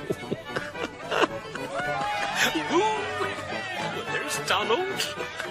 Farfrae was there in the midst of the dances in the costume of a wild Highlander flinging himself about. I'd call it poetry in motion if it weren't for his knees. But my admiration was not long-lived. All faces were turned towards the light and dancing, and my presence was not always realised. Mr. Henchard's rejoicings couldn't say good morning to this. Who'd be wanting to go up to that bleak place in a day like this? The man's a stun-pole. Aye. Farfrae must have come like a gift from heaven to him. I hear what you say. It's true. They say his accounts are like Bramblewood before. Aye, but this young man, he's got the brains. He's sorted it all out. Do you remember the wheat? Used to taste so strong of mice at times you could fairly tell the breed. Ah, but it's all purified now. Aye, and that's through Mr. Farfrae. Be sure, Henchard should have a care to keep him. But he won't. Not for long, good now. No, he won't.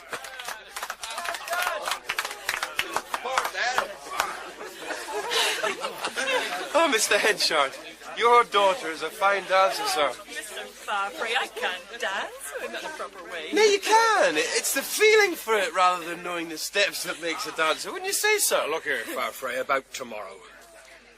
I'll go myself to Port Breedy Market.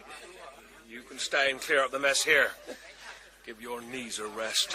What's this, Henchard? Cut you out, is he? Jack's as good as his master, eh? You see, Mr. Henchard, your mistake was going so far afield. You should have chosen a sheltered place like theirs. He'll be top sawyer sooner, you two. Mark my words. No, he won't. Because this time as my manager's drawing to a close. He's shortly going to leave me. Aren't you, Farfrae? He turned, and in his look I knew he could read my heart. All my jealousy, temper, pride, all naked before his gaze.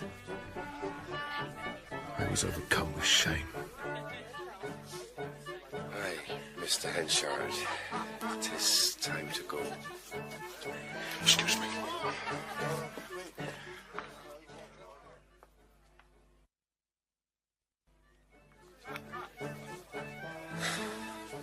Miss Newson. Mr. Farfrae. It's like that I'm going to leave you soon. Yes. I heard what my stepfather said. I fear I offended him by getting up this entertainment. And now perhaps I'll have to go to another part of the world altogether. Why? I wish I was richer, Miss Newson. And your stepfather had not been offended. I would ask you something in a short time. I would ask you tonight. But now it's too late. I never found out who wrote those notes, asking us to meet them at Durnover Granary that day. Did you ever find out, Miss Newson? No, never. I wonder why they did it. For fun, perhaps. It might have been that they wanted us to stay waiting there, talking to one another. Oh well, I hope you Casterbridge folk will not forget me if I go. I'm sure we won't. I wish you wouldn't go at all. Really? Well, I'll think about that. He's done what? Odd sand. Was I not his only friend? When he come here without a sound shoe to his foot, didn't I make him stay here? Help him to a living? I'm only telling you what I've heard, Michael. So he's setting up in opposition to me, is he? What, in hay as well? So I've heard. Corn and hay? God. Michael, I'm going to lie down. I'd have shared my last crust with him at one time. Damn me, but I'll tussle with him now. Had fair buying and selling, mind. Now you know what they say. Business is war. And where were you all the while, my Elizabeth? You didn't go about so much, I noticed, in your pale mauve dress and gloves. What, in your room upstairs, were you? And by the time that bird has landed on the church roof... Now, the bell will strike 1. There. And he will turn the corner. He will, surely. What didst thou do in thy room, Elizabeth? Not reading, not with your book still in that time of lovely weather, eh? Oh, my Elizabeth. By the time I see another wagon pass in the yard, he'll turn the corner. He will turn the corner and... There! Walking and reading as usual. An enemy I proclaimed him, and sent him word. That henceforth you pay no more addresses to my stepdaughter. She, on her part, has promised to do likewise. And his very name was forbidden in the house. The sound of it, a canker in my soul. Donald Farfrae. And he will pass beneath the window, but he will not look up, nor wave his hand, nor smile. No. No, he will not, Elizabeth Jane. For such dreams are not for you. Excuse me, miss, but your mother's asking for you. Thank you, Phoebe. She's not worse, is she? She's not too good, miss.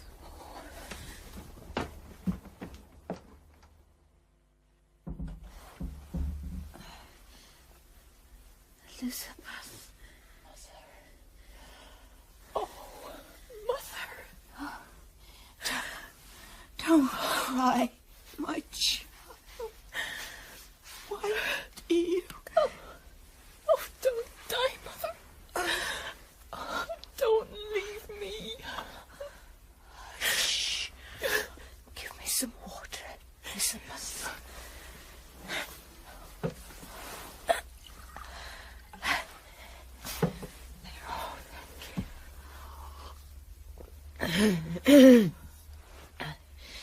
I want to tell you something. You remember the note sent to you and Mr. Farfrae, asking you to meet someone in Durnover Barton, and you thought it was a trick to make fools of you. Yes. It was not a trick. It was done to bring you together. 'Twas I that did it. Why? I wanted you to marry Mr. Farfrae. Oh, Mother. What reason? Well, I had a reason. Twill out one day. I wish it could have been in my time. But there, nothing is as you wish it. Did you forgive me before you died, Susan? I must write. There's something I have to write. You showed me no bitterness, no reproach, and yet love wasn't there. Not the second time, not the first. Was it, my poor Susan? No. Leave me. For I must write. Something I must say. Did you leave me not one word of comfort, Susan? Nothing to bring peace of mind? There. And with wax I shall seal it. And now to Mr. Michael Henchard.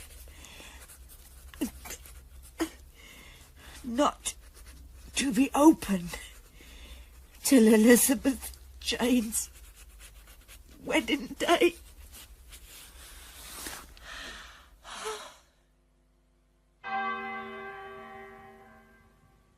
And as soon as I'm carried out, let the windows be opened, and all made as cheerful as you can for Elizabeth Jane.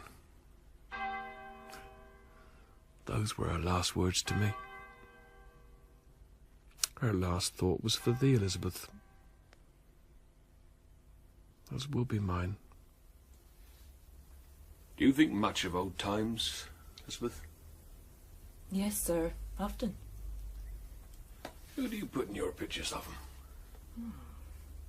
Mother and father. Nobody else, sadly. Newson. Was Newson a kind father? Oh, yes, sir.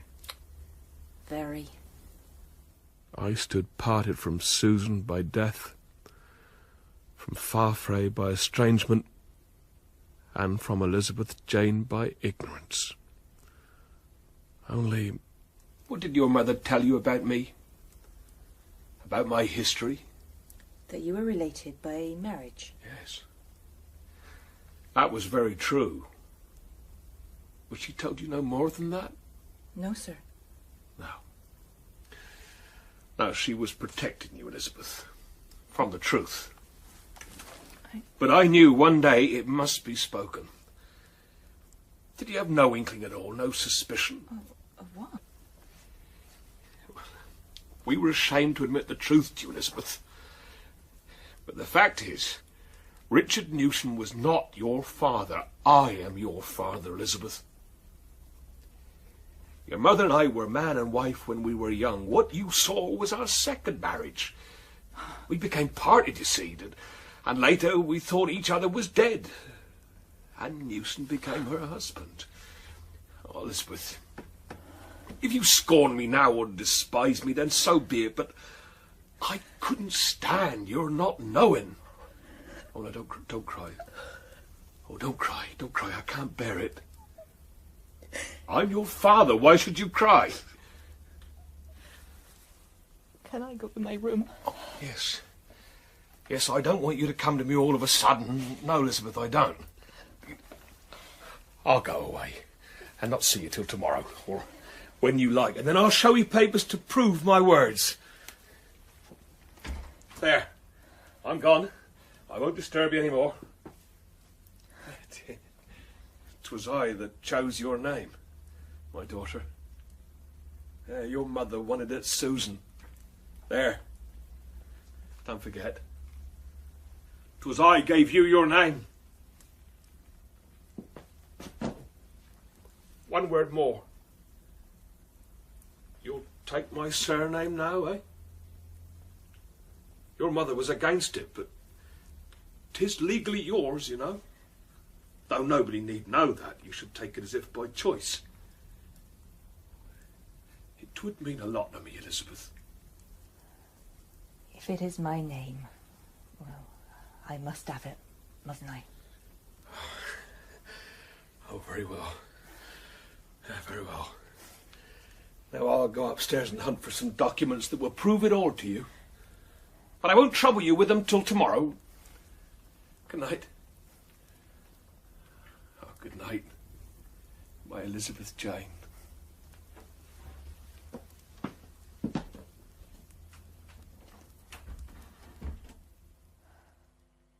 Is it true to say we only recognise the state of happiness in hindsight? Or is it a peculiarity of my own that I never once stood back and said, this is for me true happiness, now? Right now. Ah, proof.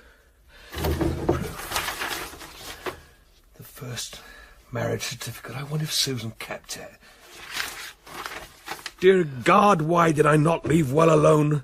What malignancy was it that drove me, made me search through ancient scraps of... How was this?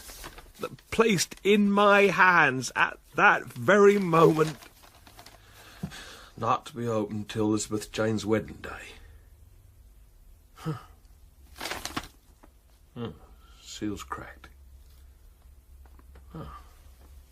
Oh, some trifling fancy or other of poor Susan's, I suppose.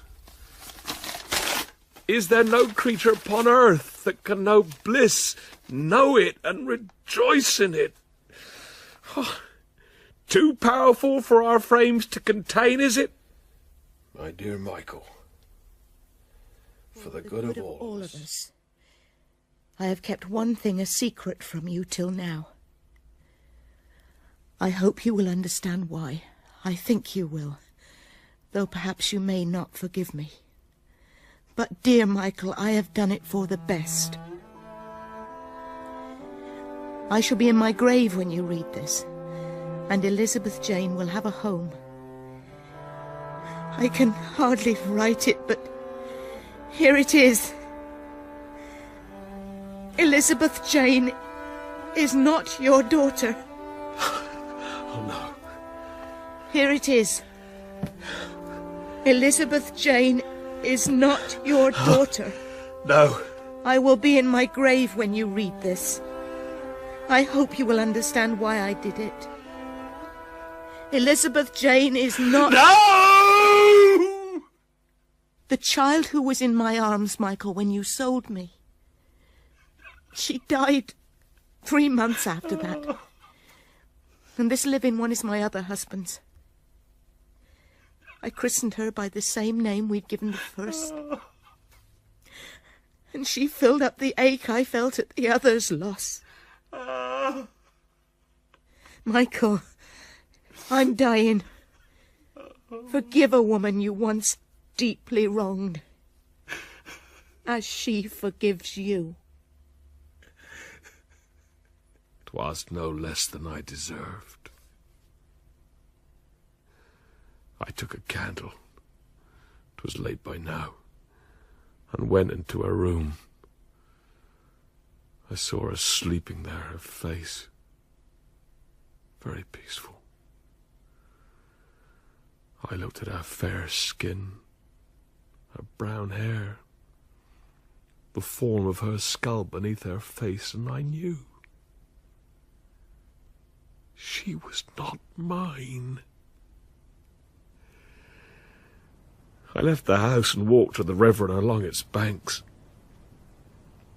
The water slunk in its course, noiseless and black, and accompanied my spirit. We both, the river and I, came to the ruined priory and the mill, and the pool they called Blackwater. I knew I would never tell her the truth.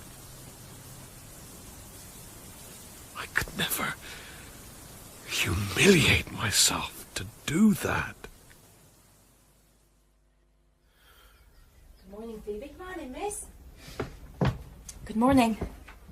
Good morning.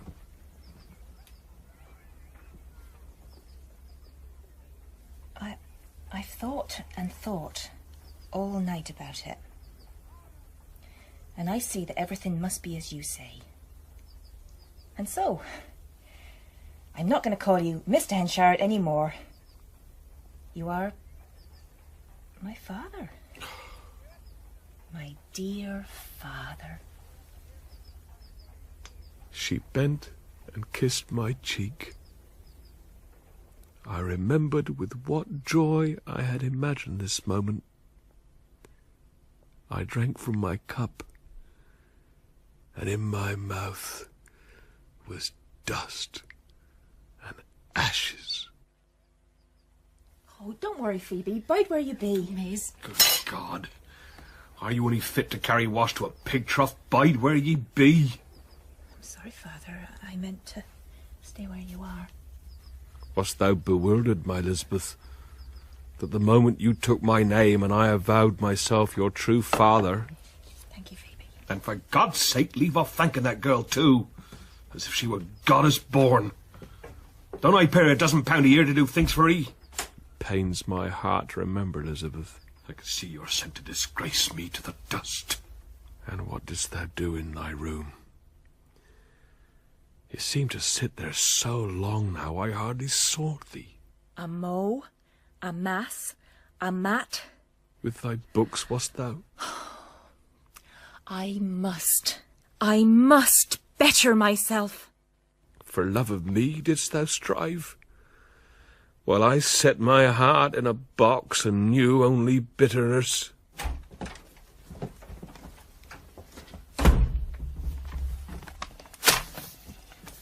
I'm not to be an alderman, it would seem. Is that a letter, Father? Aye.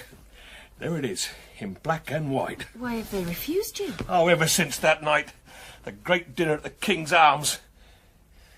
'Twas the night you and your mother arrived in town, wasn't it? There's been something in the air. Oh, who can say? And where have you been today? Oh, I've been strolling in the walks in the churchyard, Father, till I felt quite leery. God in heaven, leery? One would think you worked on a farm. I'm sorry, Father. I'm burned. If this goes on, this house can't hold the two of us. A marbat, a marble turquoise, her vitam suam, requiescat in pace. She loved and was loved throughout her whole life. May she rest in peace. How badly you needed him then, Elizabeth, or anyone to be a friend to you. Anyone except... Can I help you? Oh, don't be upset. Oh, I can see how it is. She was your mother. Yes. Susan Henchard. Then Mr. Henchard is your father. It was that afternoon a letter arrived. My dear Mr. Henchard, don't be surprised. It is for your good and mine, as I hope, that I have come to live at Casterbridge. For how long, I cannot tell. That depends upon another, and he is a man, and a merchant, and a mayor, and one who has the First right to my affections. Father, have you any objection to my going away? Huh? Gone away? Now, wait. I haven't finished this. I have come here in consequence of hearing of the death of your wife. As soon as I knew she was no more, it was brought home to me by my conscience that I ought to ask you to carry out your promise to me. To this end, I decided to leave Jersey and establish myself here. Yours, Lucetta, High Place Hall. Good heavens. Hannah, what, going away? No. I have no objection whatever. Where are you going? Well, I've heard of an opportunity of getting more cultivated and being less idle. Oh, well then you make the best of it. If you can't get cultivated where you are... Oh, so you don't object? Object? No, not at all. But you won't have enough money, will you? I'll give you an allowance, if you like.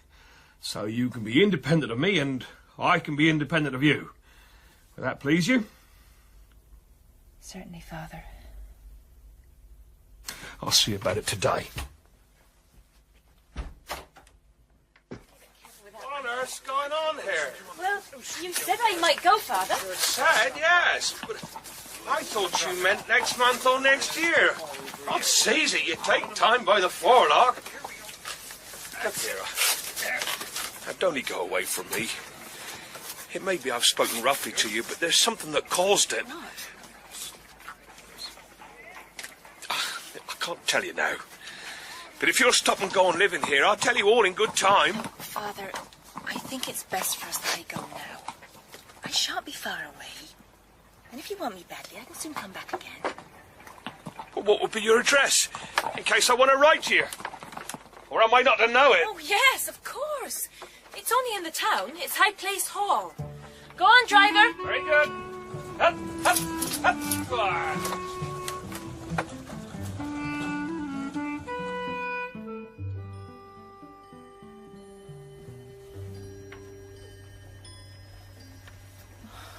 Another hour gone by. Dear me, the morning's almost gone. Yes. Are you expecting something of someone? Oh, no. No. It's just the whole world seems to be occupied outside our windows, and here we are. Come, put down your book and let's sit here and do something useful. Some knitting. You can have these needles, and I'll have this pair. And we can watch all the people at the market and feel part of it. Bring your chair up to the window next to me here.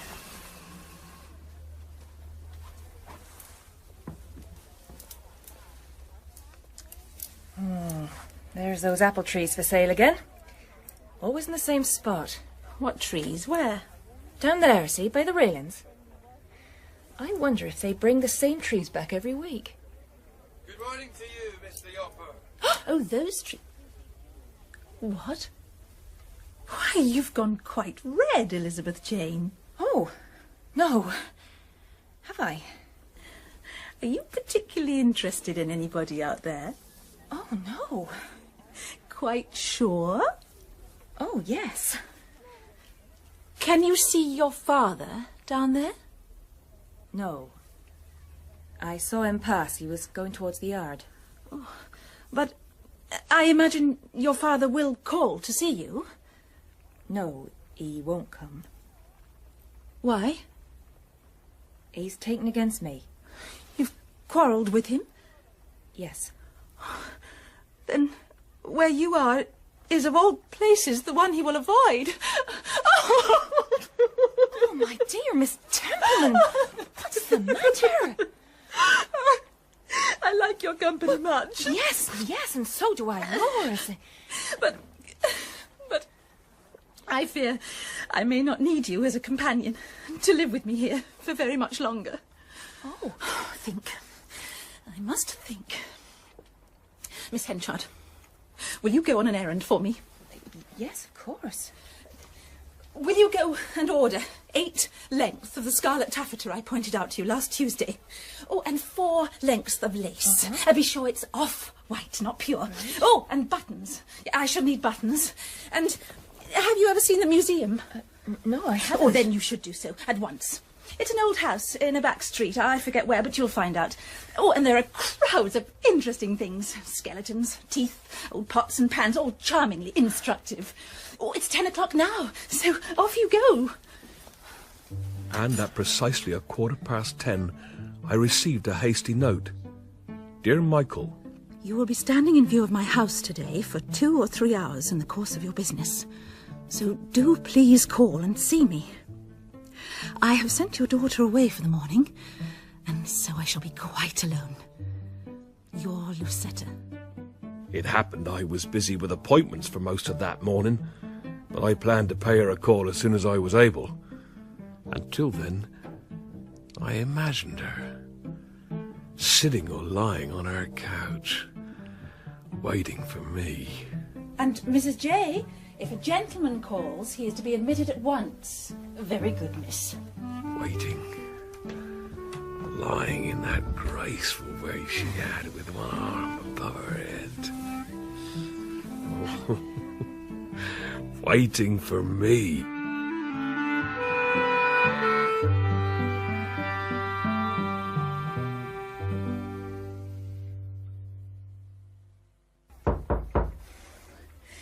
Come in.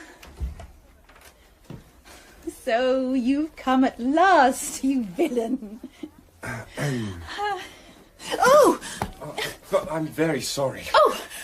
I've made a mistake. I came and inquired for Miss Elizabeth Henchard, and they showed me up here. In no case would I have caught you so unmannerly if I'd known. Oh, I was the unmannerly one. But is it that I've come to the wrong house, madam? Oh, no, sir. No. Miss Henchard will be here directly. Sit down. You must come and sit down. Now you're here.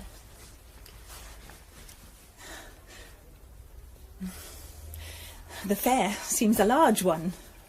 Your numerous fairs and markets keep me interested. Spread out before me here at my window. And do you look out often? Yes, very often. Do you look for anyone you know? Well, I may do so now. I may look for you. You're always there, aren't you? Is it that you're very lonely, ma'am? Nobody knows how lonely. And where did you come from, may I ask? The neighbourhood of Bath. And I from near Edinburgh. But a man must live where his money's made, and I've done very well here this year. Oh? Oh, yes. You see that man with the kerseymere coat? Mm-hmm. I bought largely of him in the autumn, when wheat was down. And then afterwards, when the price rose, I sold it again. It only brought in a small profit, but I heard most farmers kept theirs, expecting higher figures. Then, just when I sold, the market went lower, and I bought up all the corn of those who'd been holding back at less price than my first batch. Huh? Then, I sold it again a few weeks after, when it happened to go up again, and so by contenting myself with small profits, I soon made £500. Yes. While the others, by keeping theirs in hand, made nothing at all. Now I'm wearying you. No, indeed, quite otherwise. You're most interesting. I mean, all you Scotsmen. In the south, we're all extremes, either warm by nature or cold, passionate or not. But you have both temperatures firing in you at the same time. Have you seen young Farfrey this morning, Abel? Promised to meet me here, stroke at 12, but there's no sign of him. I quite forgot the engagement. Oh, then you must go. Yes. Can't understand it. Farfrey's mostly a man to keep his word. You'd better go. Aye. Mr. Henchard, Mr. Cover, good morning. You'll lose a customer. And you'll make me angry in a minute. Then don't go. Stay a little longer. I'll come another time, if I may. Certainly. But now the market calls you. Yes, the market. I wish the market would just disappear. How you change. You shouldn't change like this. Well, it's only since coming here and seeing you. Oh, then you'd better turn your eyes and not see me any longer. Oh, dear me, I feel I've demoralised you. Nay, but I'll see you in my thoughts. I must go. Oh, when you're about in Casterbridge, you may hear them speak of me. If they tell you I'm not respectable because of the incidents of my life, don't believe it. It's all gossip. I swear I will not.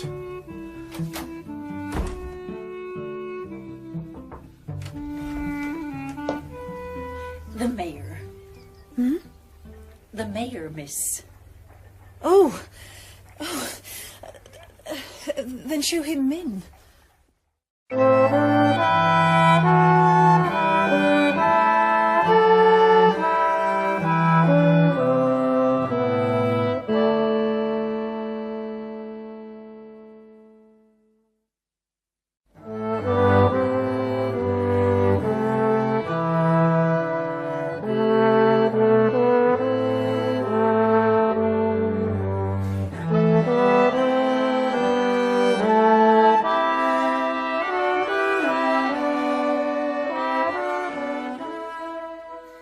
The Mayor of Casterbridge by Thomas Hardy.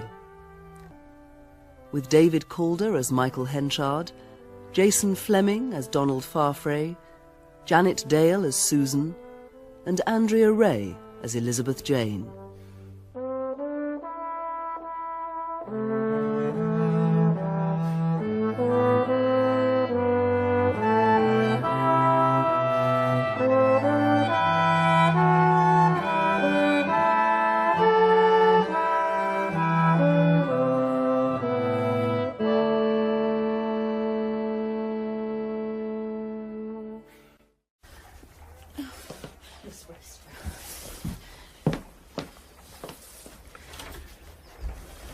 Lucetta. How very good of you to call, Mr. Henchard. Well, of course I've called. What are you talking about? Look, it's to business.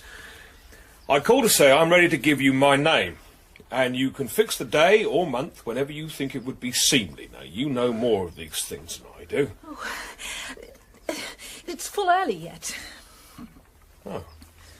Is it? Oh. You know, Lucetta, I felt directly my poor Susan died it was my duty, after what happened between you and me, not to let any unnecessary delay occur before putting things right. Upon my life. I didn't know fancy furniture like this could be bought in Casterbridge. It can't. It took a wagon and 4 horses to get it here.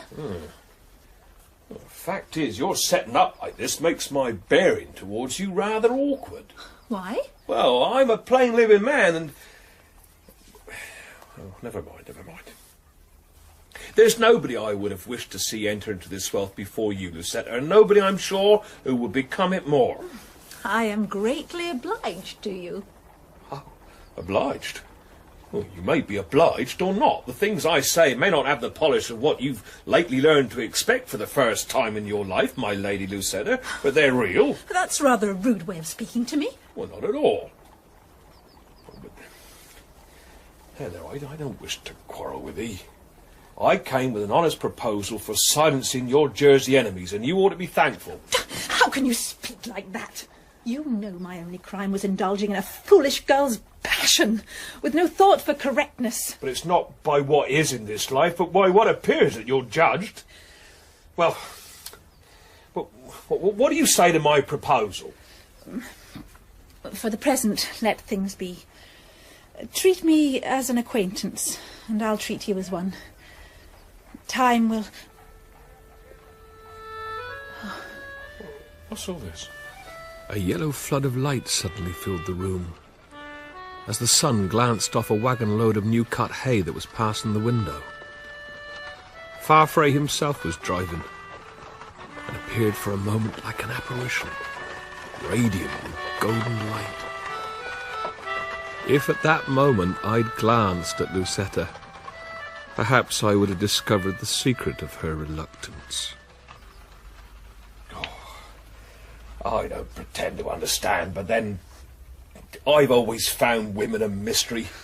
Oh, don't hurry away. Shall I pare you an apple? Oh, no. Such is not for me. I like the skin. You came to live in Casterbridge entirely on my account. And yet now, you won't have anything to say to my offer. There's a spider here on this bush, Elizabeth.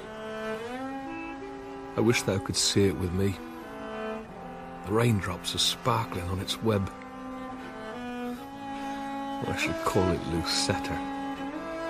She played with us, did she not, Elizabeth? All of us caught by her threads. Ah, you're back. Yes. I got everything you wanted. The blue and the red taffeta, a ribbon, buttons. Oh, Elizabeth, you're so good. And I'm so glad you're back. You'll live with me a long time, won't you? Oh, then you would like me to stay after all? Oh, of course. Oh, I had a headache earlier. Don't take any notice of what I said then. Come, sit here. I've had something on my mind. It concerns a person in whom I'm very interested. A very good friend. This person, a lady, once admired a man much. Very much. And they were intimate, rather. Oh. And he proposed to make her his wife, so she agreed.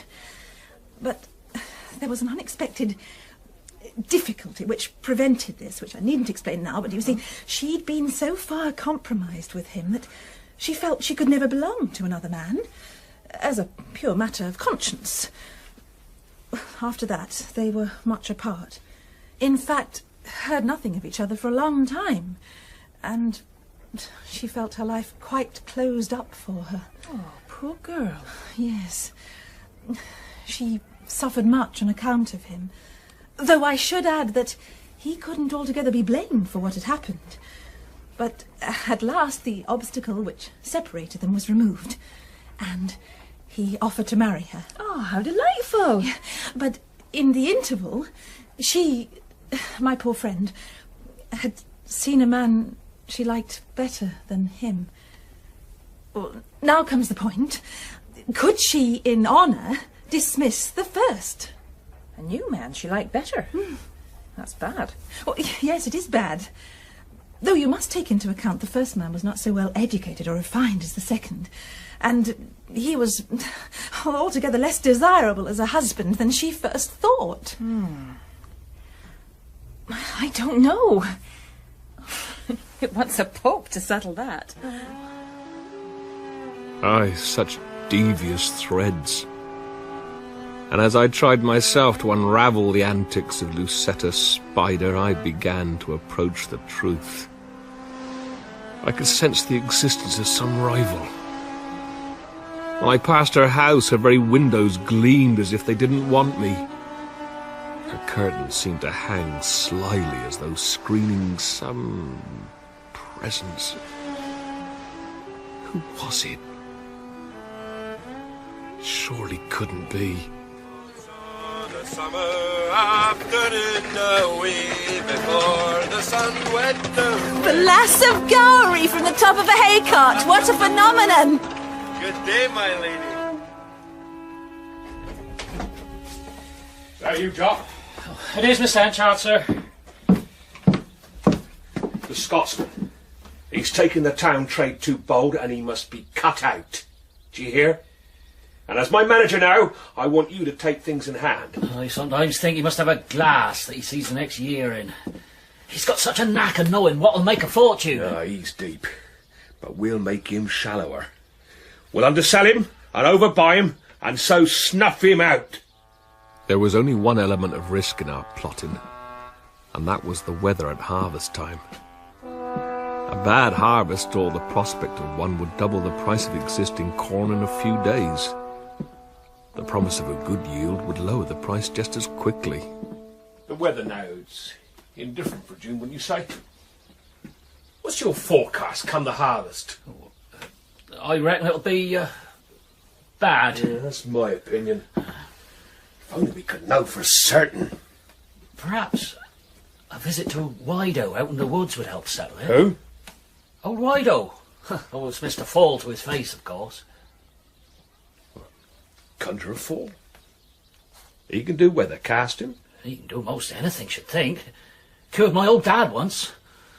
Oh, the medicine didn't bear thinking of. Yeah, that's superstition, that's all it is. You have to be desperate in your mind to fight your way through to his door.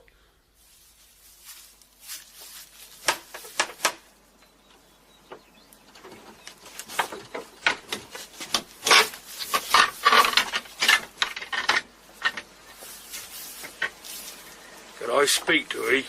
Come in. No. This'll do, thank ye. I've long heard that you can do things of a sort. Maybe so, Mr. Henchard. Huh? Why'd you call me that? Because it's your name. I'd a feeling you'd be coming. Thinking you might be leery from your walk, I laid 2 supper plates. I've been waiting for ye. Then I've not come in vain. I've heard ye can charm away warts. Oh, without trouble. Can you cure the evil? That I've done, with consideration. If they'll wear the toad bag by night as well as by day. What about forecast the weather? With labour and time. Yeah. It's crown piece. That do it? What's the harvest fortnight to be? When can I know? I've worked it out already, and you can know at once. By the sun, the moon, and stars, by the clouds, the winds, the trees and grass, the candle flame and the smell of the herbs. The last fortnight in August will be rain and tempest. You're not certain, of course. It'll be more like living in Revelations this autumn than in England. Well, I don't altogether believe in forecasts, but... Oh, you don't.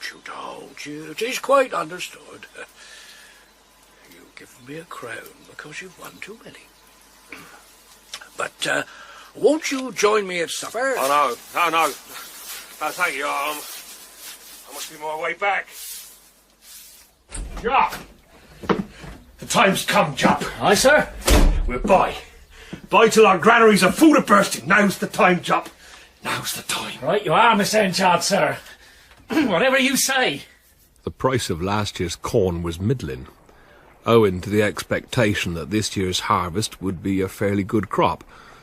So I laid out every penny I could to buy up stocks fast. I even did what I've never done before, and borrowed a large sum from the banks to finance it all. And just as the last sack was being added to my treasure store, the weathercock swung round, but not to the east as I'd banked on so heavily. It stood fair to the south, and an excellent harvest was almost a certainty. With the sky the colour of topaz, prices fell to rock bottom. I hear you're selling, Mr. Henchard. Oh, morning, Farfrae. Aye. The buyers are few and far between. I suppose they're holding out for another fall in price. I'm sorry to hear you've had some bad luck lately that way. Oh, no, it's nothing serious, man. Nothing serious. I'm glad to hear it. As it happens, I'm looking to buy. Huh? Last year's corn was excellent quality. And he bought heavily from me at the new low price. The loss I sustained was so great I had to make another visit to the bank. And the rumours that much of my property, as well as my business, was in the hands of the bankers were not inaccurate. It's a fine hot day, sir. But the only cool place in the whole of Casterbridge is inside that bank, Mr. Henchard. You can wipe your face, can you, Jock, and say a fine hot day, eh? If it hadn't been for your blasted advice, it might have been a fine day enough. Why'd you let me go on, eh? When a word of doubt from you or anybody would have made me think twice. For you can never be sure of weather till it's past, damn it. My advice, sir, was to do what you thought best. Oh, you call that advice? Well, the sooner you advise somebody else in that way, the better. What's your meaning, Mr. Henchard? My meaning is, Mr. Jopp, that your advice and your services are no longer required. That's what I mean. Harvest time came, and the first 3 days were excellent weather. But then came the 4th morning, and suddenly a gusty, warm wind struck up, and the atmosphere felt as if cress would grow in it without any nourishment. What if that cursed huntress should be right after all. And from that day it became clear the harvest would not be so bountiful as at first been expected. If I'd only waited long enough, I might at least have avoided loss, even though I'd not have made a profit. Evening, Mr. Henchard. Good evening, Constable. And I wondered if it could be somebody been roasting a waxen image of me or stirring some unholy brew to confound me. Only one case up in all tomorrow, sir. Oh, what's that? An old flagrant female, sir, swearing and committing a nuisance against the church wall, as if 'twere no more than a pothouse. That's all, sir. Oh, very well. I'll be there. Good evening to you.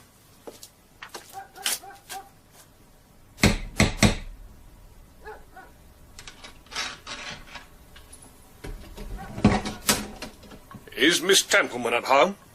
If you'll just wait, sir. I remember I felt a weight upon me. Some dread I couldn't fathom. And I felt the need of comfort. And a woman's presence. Miss Templeman says to tell you that she's very sorry she's unable to see you this evening, sir, as she has an engagement to go out.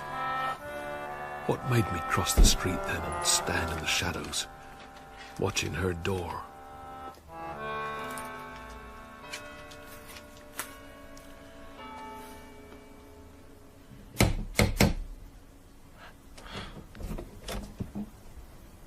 Are you ready? Of course. Have I been late yet? And then, what urged me to follow?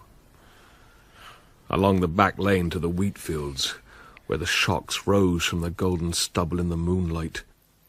Well, you have my leave. Speak what you like. I stayed near the edge of the field, and caught only snatches of their conversation. We're agreed then. You're bound to be in demand. What with your talents? Oh, it's quite true. The list of my accomplishments is endless. And your wealth? Oh, such wealth. You know, I can't open the drawers of my desk for the heaps of gold piled in them. And your beauty? Speak to me of my beauty. I heard the unmistakable inflection of the lover, pure on his lips, then... Flatterer. It's all true. Very well, sir. What next? I'm afraid what I feel will make me forget my manners. Then I hope you'll never have any, if you lack them only for that cause. Oh, you know I love nobody else. I know it. I suddenly could stand my position no longer. And with a suffocating feeling... Was it shame? I don't know. I slipped away from the field and back into the streets of Casterbridge. I wandered about restlessly for a time, not knowing where to bend my steps, until, convinced enough time must have passed for Lucetta to be once more at home, I went to her door, and without knocking, opened it, and went upstairs into her sitting room. The room was empty.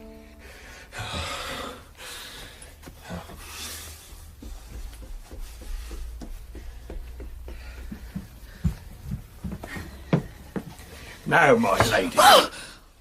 How dare you! You've no right to surprise me here at such a time. It's past 10 o'clock. I don't know that I've not the right. At any rate, I have the excuse. The hour's too late for propriety, and it might injure me. You're right. It is too late. Too late to worry about propriety in matters between us. Why don't you leave me alone? I don't believe you love me. You're only doing this out of a sense of duty. Why did you come to Casterbridge to find me, then? I thought I ought to marry you, since you were free. And why don't you think so now? The truth is, there's someone else who's come between us. Yes, there is. And if you were a gentleman as he is, you would leave me alone! You cannot in honour refuse me. And unless you give me your promise this very night to be my wife, before a witness, I'll reveal our intimacy in common fairness to other men. Right.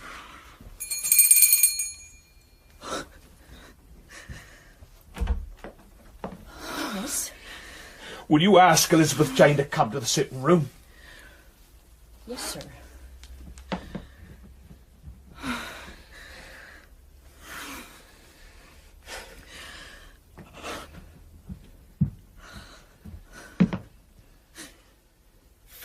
Elizabeth Jane, come in.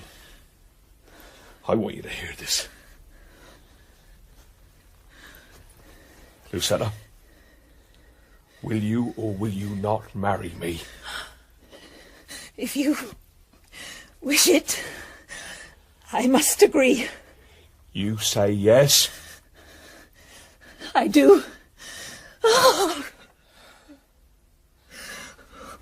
Driving her to say this, Father. What dreadful thing. When it's such a pain to her. Pain? Does she know pain? Don't compel her to do anything against her will. I've lived with her and I know she can't bear much. This business is between me and Miss Templeman. She agrees to be my wife. She's given me her promise. I have. Michael, please don't speak of it anymore. I will not. Good night. What is this? How is it my father has this power over you that you promised to marry him against your will? Oh, I don't understand. How can he command you like this? I'll go to him and ask him to release you. Oh, no. Let it be. I shall be his wife. The first morning of my engagement to Lucetta, I was due in the town hall to preside over the magistrates' court for that month. Through the window I could see the ashlar front of High Place Hall. Right, let's begin. Bring in the first one, Stobbard. There's only one case this morning, Your Worship. You remember? Only one today. It'd be an early lunch for us then, Tubber. Come in there. Aye. Is it fear of us too that keeps the crime rate so low, do you think? What's all that commotion at the door? It's the crowd from Mixon Lane, I believe, Your Worship. Probably friends of the accused, sir. Well, let's have some quiet there, or I'll have to close the door. Right. Now, what's she been doing? She's charged, sir, with the offence of disorderly female and nuisance. Where did she do that? By the church, sir, of all the horrible places in the world. I caught her in the act, Your Worship. Well, stand back then. Let's hear what you got to say. Hearing a illegal noise, I went down the street at 25 minutes past 11 p.m. on the night of the 5th instinct, Hannah Domini. When I had proceeded to the spot, I saw defendant at another spot, namely the gutter. Spot measuring 12 feet 9 inches or thereabouts from where I was standing myself, sir. She was wambling about quite dangerous to the thoroughfare, and when I approached to draw near, she committed the nuisance and insulted me. What did she say? She said, "Put away that D lantern," she says. Yes? Says she, "Just here, old termit head. Put away that D lantern. I floored fellows a D sight finer looking than a D fool like thee, you son of a bee. D me if I hang." Oh, for heaven's sake, say the words out like a man, Stobbard. All these cussed D's and B's. Now then, have you got anything to say for yourself? Oh, yes. I've got something to say. 20 years ago, or thereabout, I was selling furmity in a tent at Wayne Fair. 20 years ago? That's the beginning, that is. You wouldn't like to go back to the creation, would you? Go on. A man and a woman with a little child come into my tent. They sat down and had a basin of peace. Oh, Lord's my life, I were more respectable then than I am now. Land smuggler I used to be in a large way of business. Well, I used to season my furmity with rum for them who asked for it. And I did that for the man.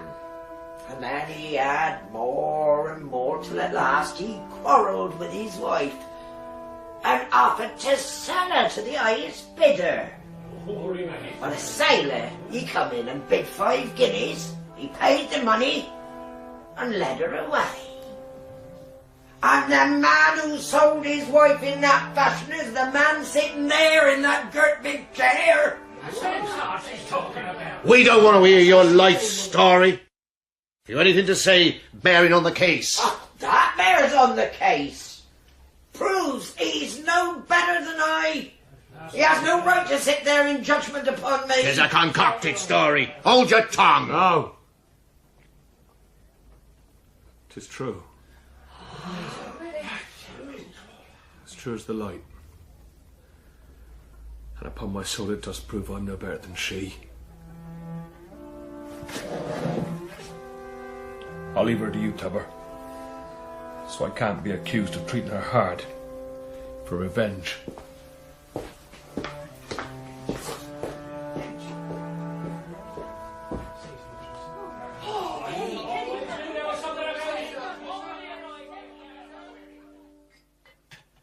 Why are there so many idlers round the town hall today? Oh, please, miss, 'tis this Larry about Mr. Henchard. A woman's proved that before he became a gentleman, he sold his wife for 5 guineas in a booth at a fair. Sold his wife? I hid myself away and spoke to no one for the rest of the day, nor the following. The 3rd day I went to High Place Hall, only to find Lucetta had gone away on a sudden to Port Brady. The next day I called again.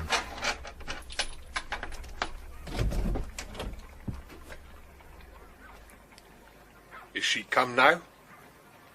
Yes, she returned this morning.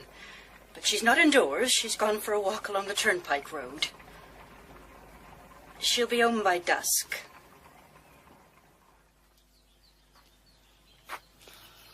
Donald, where are you? Oh, hello. I thought I'd come and meet you. Ah, I was beginning to get concerned. It's getting rather late and... Well, are you not tired from your journey this morning? I was just about to turn back. This gentleman, if I may say so, you're looking rather strained. Is everything all right? Oh, yes. I'm perfectly... Elizabeth, look. What? A bull. What's it doing on the road? Oh, dear heaven. Where's the drover? Oh, must have escaped from him. It's coming towards us. It's all right. He hasn't seen us yet. Look, let's go to that barn. Now, we'll walk slowly. Oh, Elizabeth. Yeah, it's all right. The door's open. We'll go in and we'll see if we can climb up inside. It's seen us, Elizabeth. Yes, but it's all right. Just walk calmly and... Oh, it's coming. It's coming. Run! No, don't run. Don't run, Lucetta. You'll only... Oh, heaven, run! Run! Oh, this way! This way! Close the door! Close the door! Oh, my goodness. I can't! Oh, there's no time. Quickly! Up there! Onto that stack! Oh, quickly! Oh, I can't do it! I can't do it! Oh, it's too high! Oh, my God! He's coming! Ah! Elizabeth!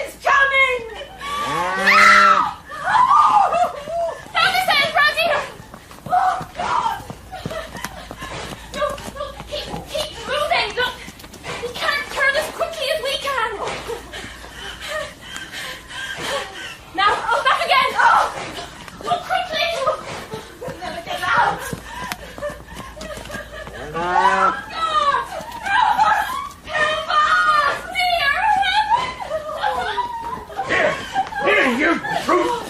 Got ya! Come on! Hey! Oh, you'll never strike me! Oh, have you? Come on! Cut that rope through your ring! And tie you in there! You'll never escape from that. Lucetta! Oh, you have saved me. Well, I thank God I have. How comes it to be you? I came out here to look for you. I've been wanting to tell you something these 2 or 3 days, but you've been away and I couldn't. Can we talk now? Oh, no. Where's Elizabeth? Here am I. And so you were. Cheerful as the day and as thoughtful. Holding back to give us time. Little did I suspect the true worth of she on my right arm and she on my left as we walked slowly away up the road. Oh, my muff. Where's my muff? I brought it with me, and Perhaps you dropped it in the barn. I'll go back for it. No, Elizabeth. Oh, I don't mind. I'm quite recovered, so don't worry. I'll go. Elizabeth Jane is so kind. You must be very proud of her.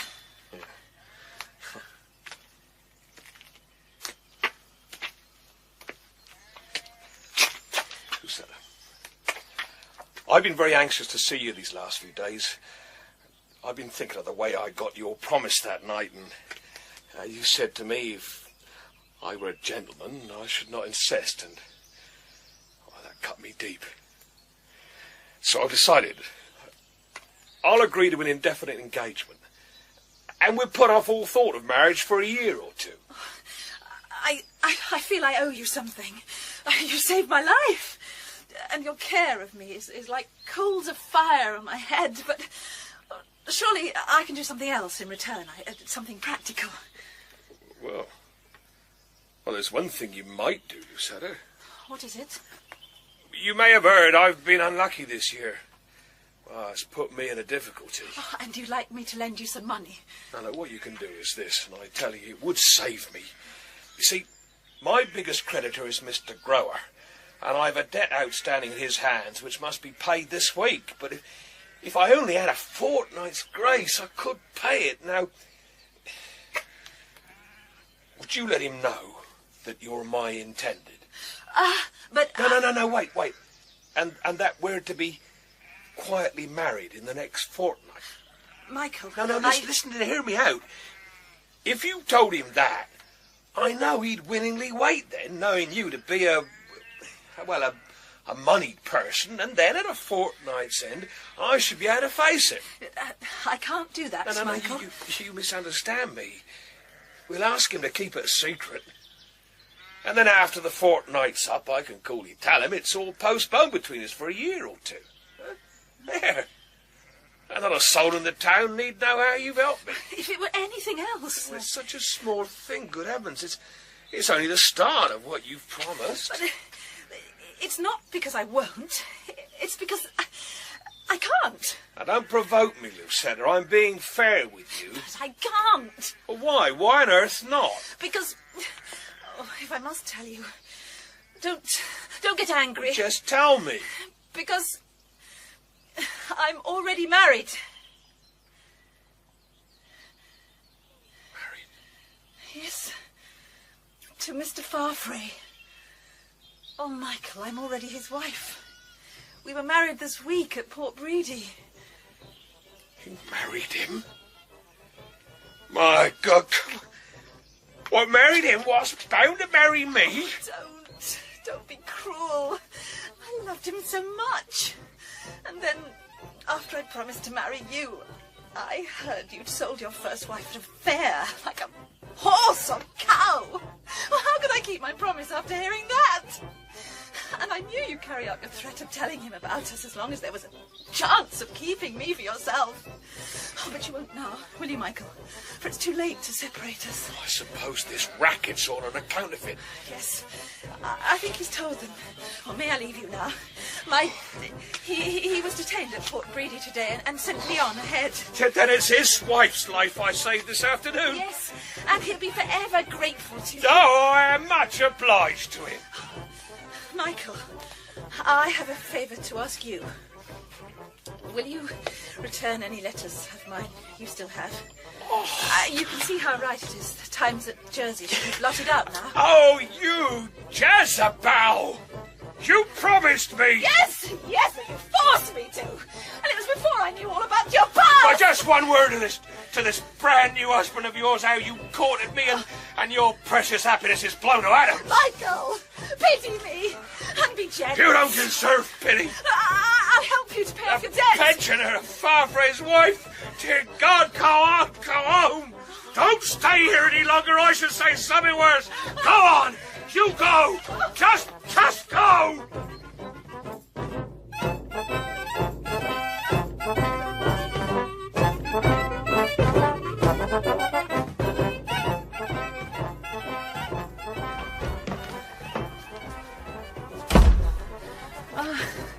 Elizabeth Jane. Such a picture of calm with your walk there. Oh, I feel like a whirlwind next to you. I hope you've recovered from your fright now, Miss Templeman.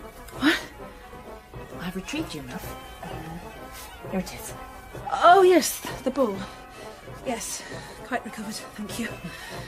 How is it you're here so quickly? I met Mr. Farfrey. He was driving back to town and he gave me a lift. Then he's back. What are you reading? Ovid, one of the Roman poets. I find them easier than the Greek.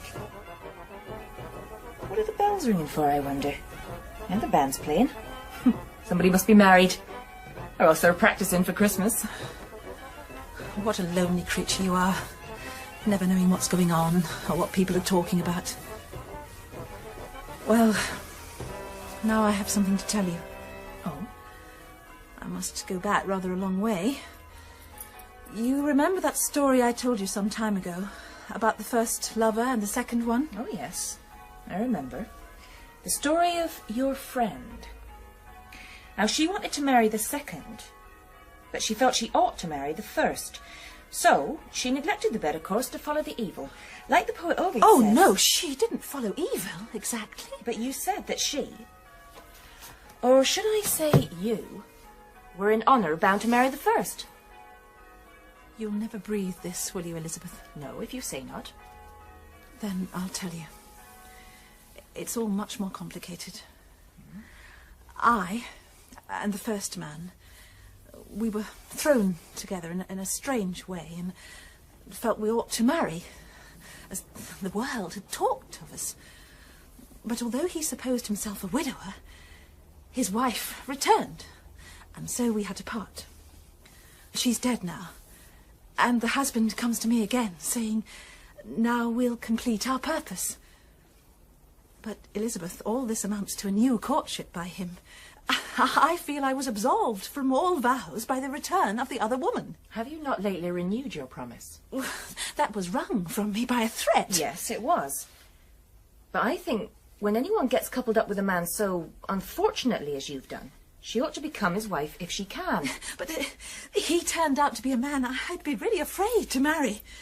And it wasn't till after my promise I knew that. Then there is only one course left. You must remain a single woman. Oh, but that's harsh, Elizabeth. It is harsh.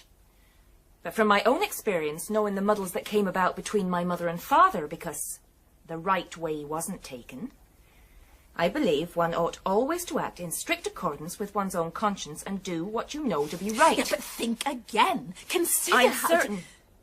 I know very well who the first man is. My own father. And I say it's him or nobody for you. I don't accept that. Accept it or not, it's true. Take my hand. Look. Look at my hand.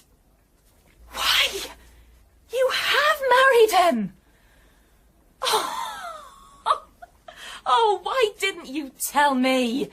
Oh, instead of teasing me like this. Oh, how very honourable of you. Oh, you're the very woman he'll adore. I knew it. Oh, and we shall all be happy now. The three of us. together. Oh, Elizabeth. No, it's somebody else. I was desperate. So afraid of being forced into something. I was so afraid of losing him, Elizabeth, that I've married him. Mr. Farfrae. Yes. He's going to live here till a more suitable house is ready for us. And I've told him that I want you to stay with me, just as before. Let me think of it alone. Oh, yes, of course. Elizabeth, I'm sure we shall all be happy, the three of us, together. And what didst thou do, my Elizabeth? Straightway up and found another lodging for thyself that very same day. Bless thy spirit, Elizabeth, and thy courage and thy integrity. I think that concludes this most unfortunate meeting, gentlemen. It is a sad occasion whenever we have to convene here, in our capacity as commissioners for a bankruptcy.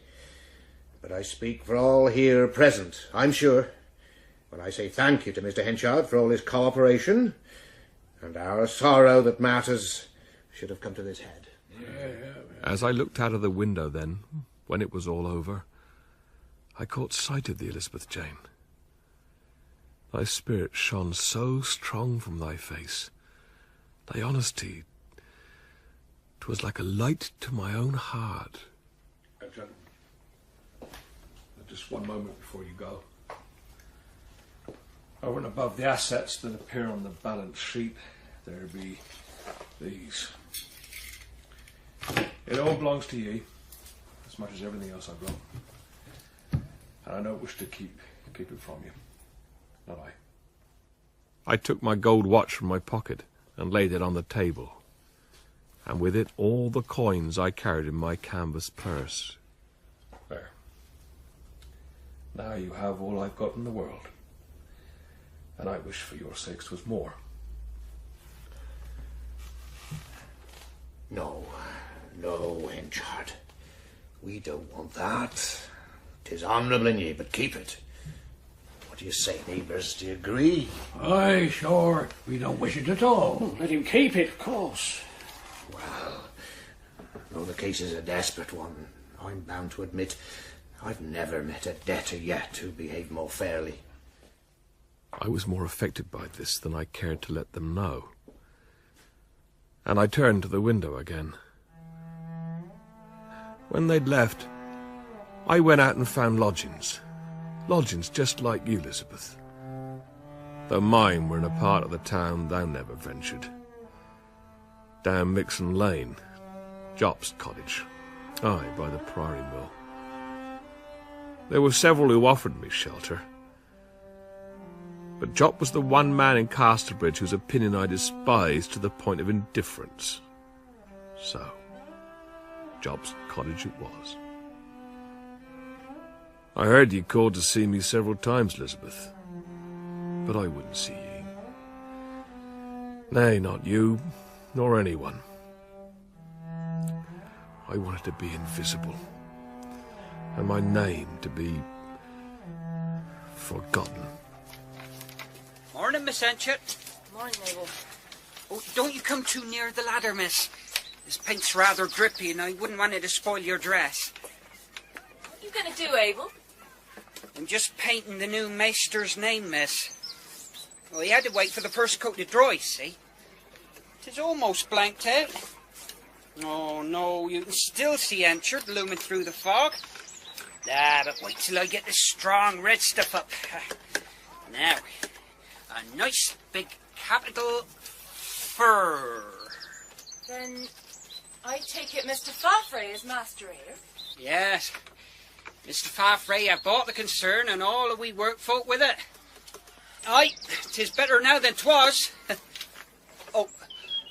Beg pardon for saying it, Miss Henchard, but 'tis a fact. We bain't afeard now. 'Twas fear made my poor hair so thin. No busting out now. No slamming of doors or meddling with your eternal soul and all that. And though 'tis a shilling a week less, I'm the richer man. For what's all the world if your mind's always in a larry? You still here, Henchard? Well, I saw you on the bridge here earlier. G'day, landlord. No. Mr. Jock will do. Have you heard? He and she have gone into their new house today. Which house is that? Your old one. My house? Of all the others in the town? Well, somebody was sure to live there. Since you can't, what's the harm in him having it? Oh, you know that fella that bought all your furniture at the sale? Well, what do you know? He was bidding for Farfrae all the while. My furniture too? It'll be my body and soul next. Probably, if you're willing to sell him. Oh, aye. And it's rumoured he's been proposed for mayor, of being the most successful corn factor now in this district. Aye, mayor of Casterbridge. But what do I care? I've only a dozen days to go. Dozen days? Why'd you say that? Because, Mr. Jopp, in 12 days' time I shall be released from my oath. What oath's that, then? The oath to drink no spirituous liquid. In 12 days it'll be 21 years since I swore it, and then I mean to enjoy myself. Please, God.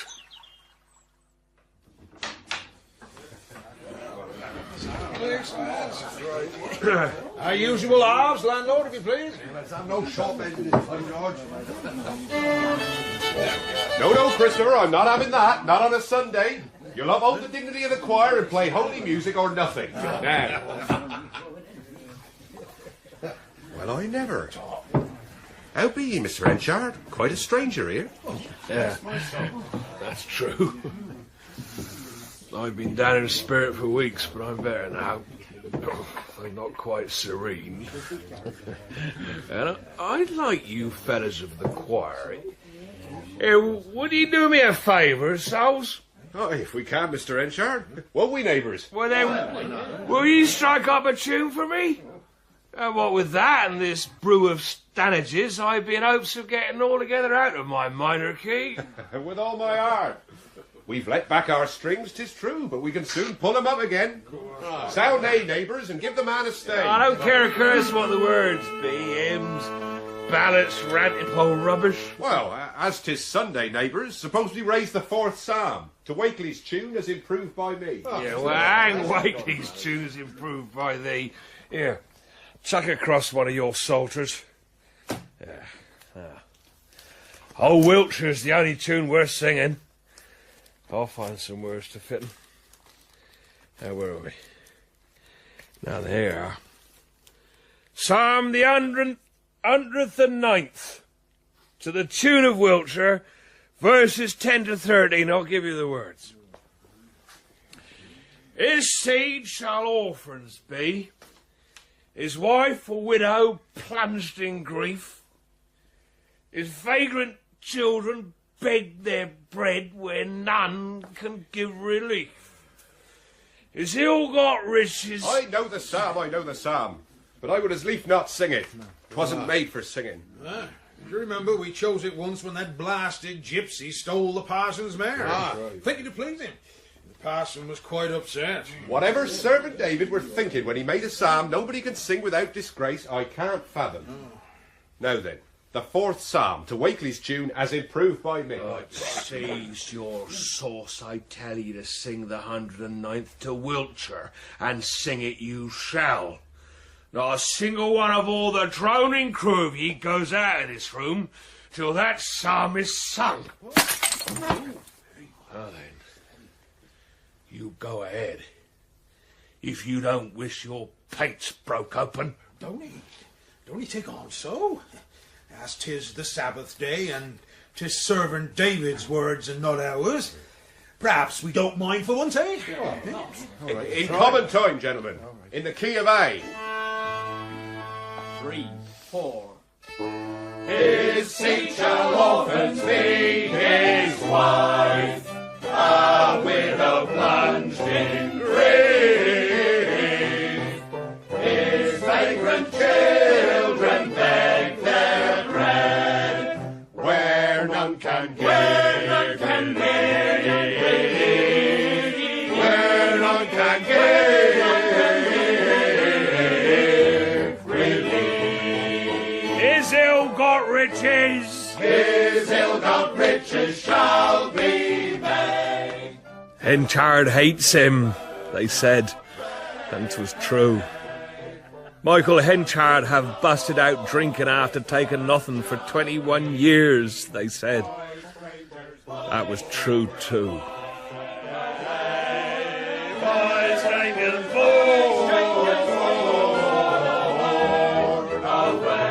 A swift destruction! A swift destruction soon shall cease for his unhappy race, and the next age his hated name shall utter And there he is! There he is! That's him! That's the man we've been singing about! As the psalm was ending, I'd seen Farfrae passing by the window, as I'd often seen him flitting around the town like a bee buzzing with activity, and with a butterfly in attendance. Then if I'd known 'twas meant for a living man, nothing should have drawn the breath out of my windpipe for that psalm, so help me. My voice! But you sung it! And there he'd be, always with the butterfly one step behind. And when she couldn't go with him, she would sit at her window waiting. What wouldst have said to such devotion, my Elizabeth?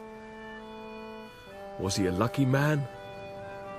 Should he have been thankful? I would have said to his wife, Mistress, down on your knees and thank heaven for a good man's love.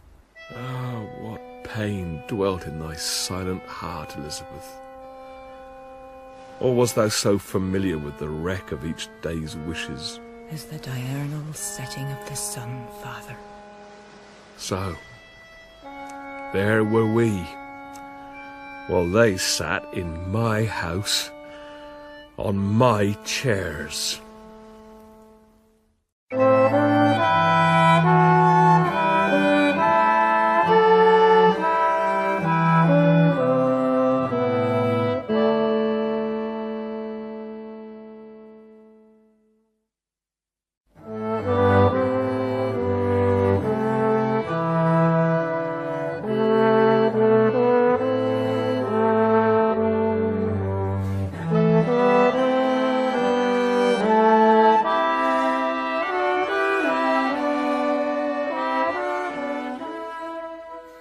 The Mayor of Casterbridge by Thomas Hardy.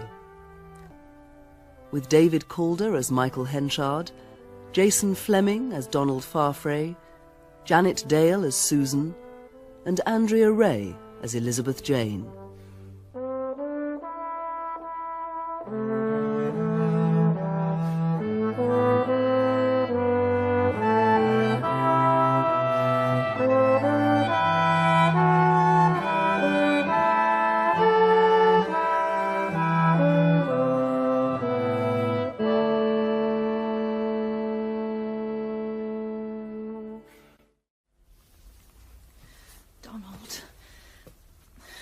Sing me that funny song about high-heeled shoon and siller tags. No, I couldn't sing tonight.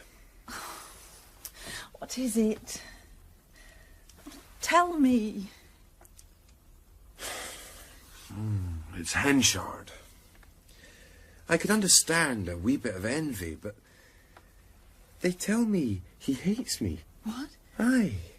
At the market today they warned me, but I cannot see a reason for such intensity. Can you, Lucetta?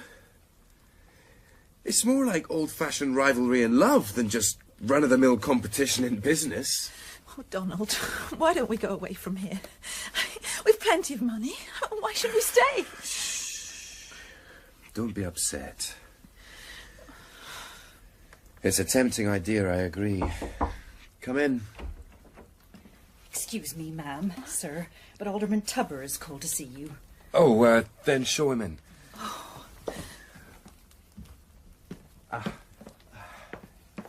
Good evening, ma'am.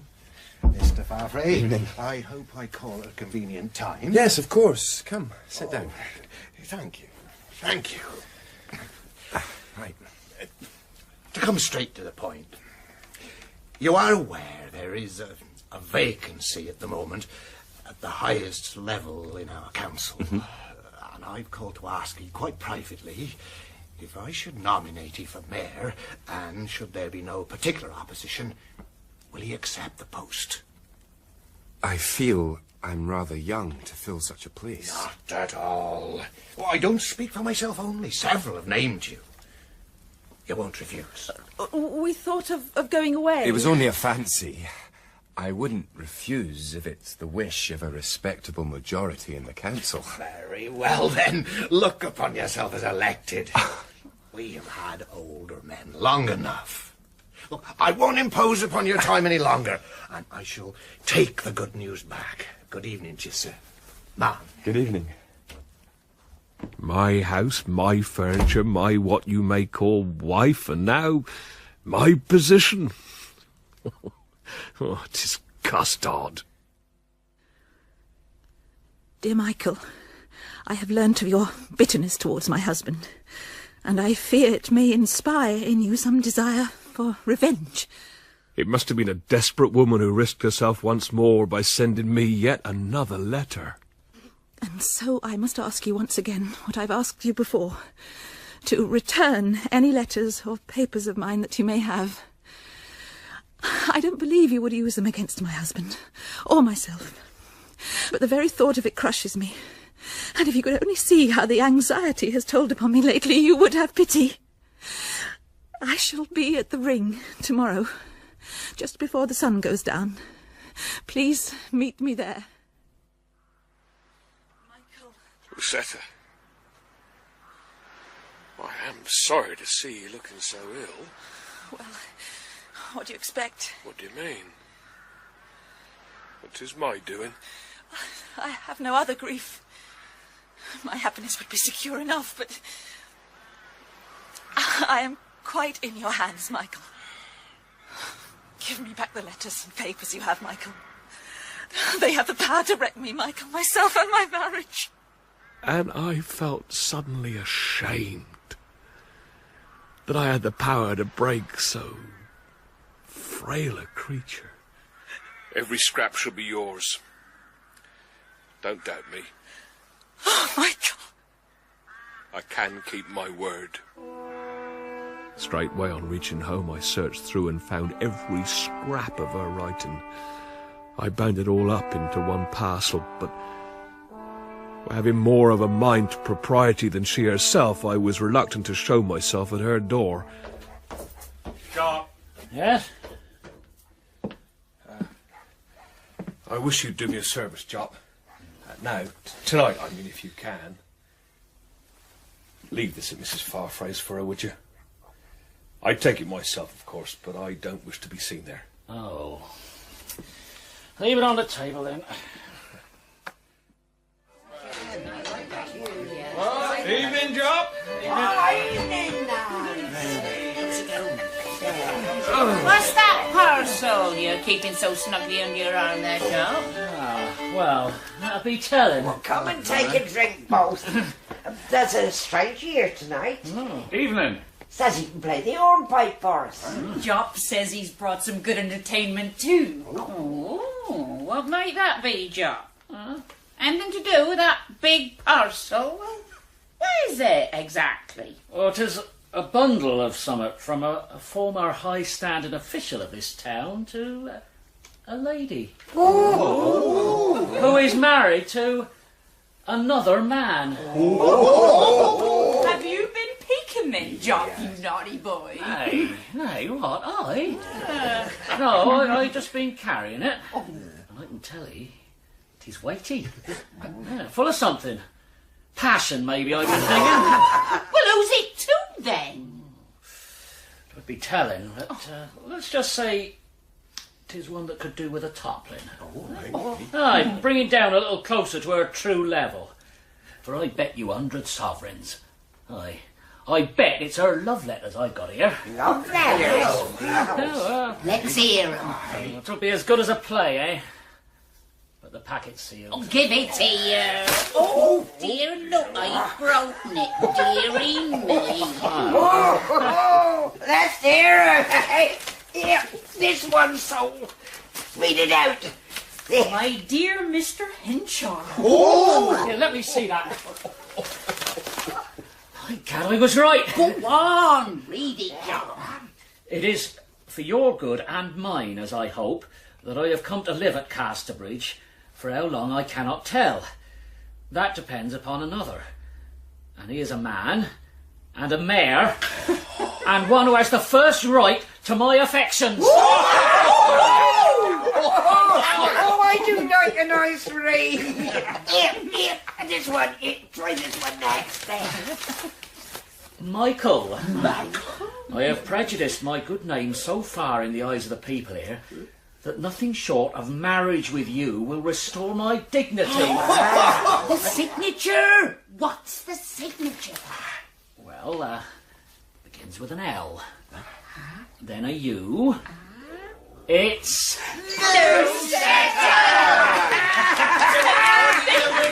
Mrs. Farfrae.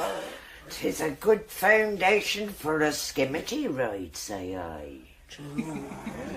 'Tis as good a ground as ever I knowed, and it ought not to be wasted. The last one seen in Casterbridge must have been 10 years ago, if a day. What do you mean by a skimmity ride? Oh, sir, 'tis an old foolish thing they do in these parts when a man's wife is, well, not too particularly his own. But as a respectable householder, I don't encourage it. Still, it's a good sight to see, I suppose. 'Tis the funniest thing under the sun, but it costs money. Well, I'm only passing through Casterbridge, but I like to see the old customs of a place kept alive. Here, I don't mind giving something towards it. Sovereign, we're mighty obliged, sir. In that case, we'll consider the business begun. Poor soul, I wouldn't be here now for £1,000. It was a day in late September. I'd been drinking and my head throbbed. The heat of the sun that day bore down, and the noise of the procession rang round inside my skull. It was the day Farfrae was declared mayor, and the procession was in his honour. Thank you. And there he was, in the centre of it all, waving like royalty, Mr. Farfrae! Mr. Farfrae! with the chain of office over big round his neck. Mr. Henchard. Mr. Farfrae, I wish to say how grateful I am for your kind offer of work. Did Abel see you this morning? Oh, he did, and he told me how you needed a journeyman at the yard, and how you thought of me. Good, good. Well, I cannot talk very well at the Yeah, moment, well, Henchard. no, I understand. It's just I wanted you to know that we humble work. Keep your distance, Henchard. We appreciate what an honour it is when a man like you, bearing such high office as this chain, you know. Take your hands off You me! take an interest in the likes of us poor, lowly folk, Be huh? off with you! What? What, you? Officers, remove this man! Oi, Mrs. Farfrae, isn't that your husband's old patron? Patron? He's an acquaintance, and my husband has offered him work. I thought someone told me it was through him your husband first got a footing in Casterbridge. What stories folk will tell. Oh, what nonsense. It was Donald's genius that made him a success, not anybody's help. It would have been just the same. Henchard on no Henchard. Oh, no. Did you hear that? Aye, and look at her, dressed up to the nines. I have to confess, I do like to see the trimming pulled off such Christmas candles. Aye, and perhaps I shall soon. Good day, gentlemen. You know what's brewing down there, I suppose? Down Mixon Lane, you mean? Aye. Not the skimmity ride. Mm-hmm. Well, if they are, they're keeping it mighty close. That day I fear all my judgment was lost, if not my very wits. The day had been declared a holiday, and in the afternoon I climbed the hayloft in what was now Farfrey's yard. The gig's ready for him, Mr. Farfrey. Your worship. Sir. Thank you, Abel. You've got the rest of the day to yourself now, so enjoy it. Goodbye then, sir. Bye-bye. Hey, Farfrey! Hi, man. Will you come up here a moment? Henchard. What's wrong? I'd be obliged if you come out. What is it?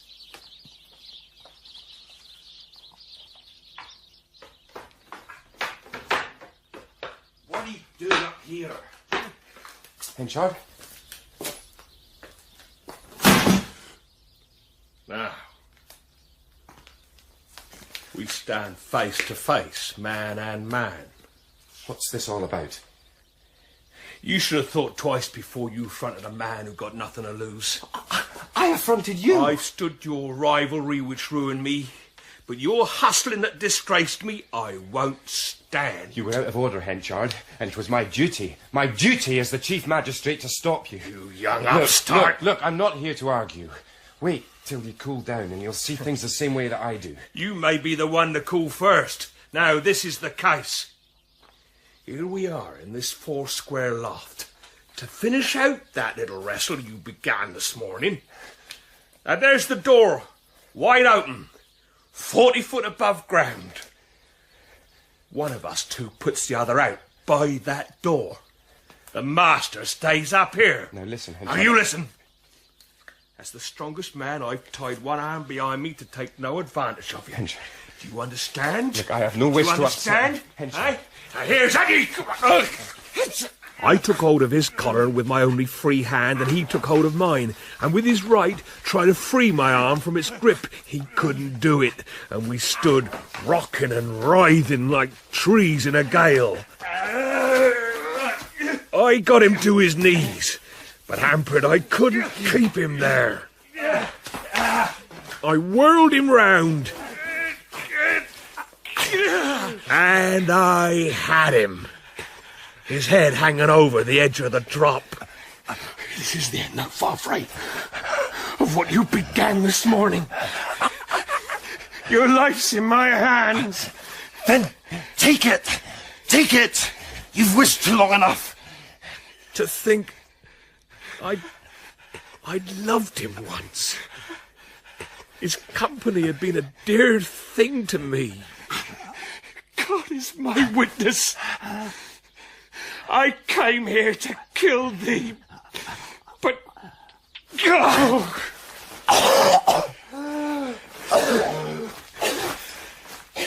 You go and give me in charge.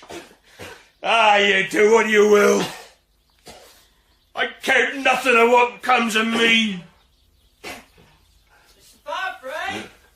Mr. Farfrey! Solomon, you see Mr. Farfrey? Has he gone yet? I don't know. No, look, the gig's still here. I got a message, see, urgent, saying can he go over to Weatherbury? What's that, Abel? Oh, there you are, Mr. Farfrey. It's Farmer Everbin, sir, over at Weatherbury. He wants you to go... I know what he wants. I'm just coming down. Very good.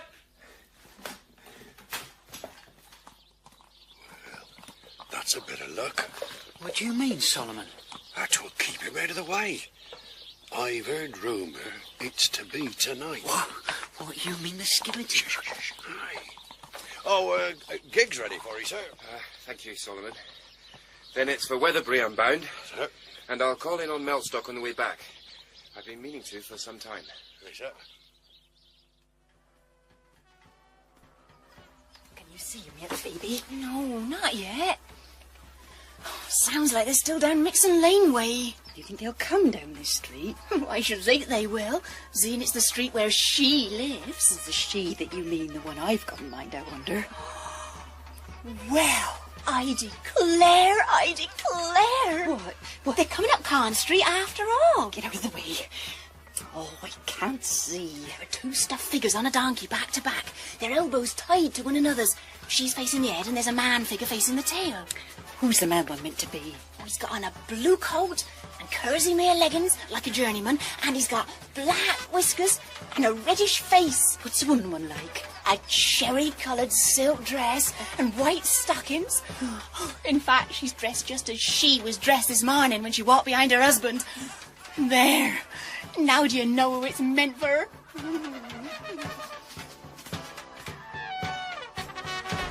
Forgive me. I came straight up. Come away from the window, Lucetta. Let me close the shutters. No. Let it be. Look, it's me. A procession. A scandal. An effigy of me and him. Let's shut it out. Let's shut it out. Oh, it's no use. He will see it, won't he? Oh, Donald will see it. And it will break his heart. He'll never love me anymore. And oh, it will kill me. Kill me. Oh, can't something be done to stop it? Is there nobody? Oh, I will see it. I've got to know the worst. Come away. Come away and let me shut the window. She's me. She's me. Even to the parasol. Ah! My green parasol.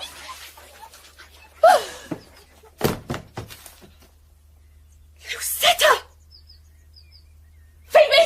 Mrs. Jane, quickly! Oh, God! Oh, quickly, help! Help us here! Quickly, help me to carry her into her room and lay her down. Phoebe, send for the doctor!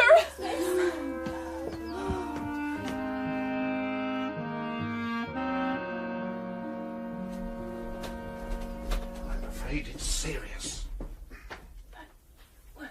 She will be all right, surely. She had a fit, 'tis true. Yes, but a fit in her present condition means mischief. You mean she's with child? You must send at once for Mr. Farfrae. Where is he, Phoebe? He was intending to go to Budmouth, miss.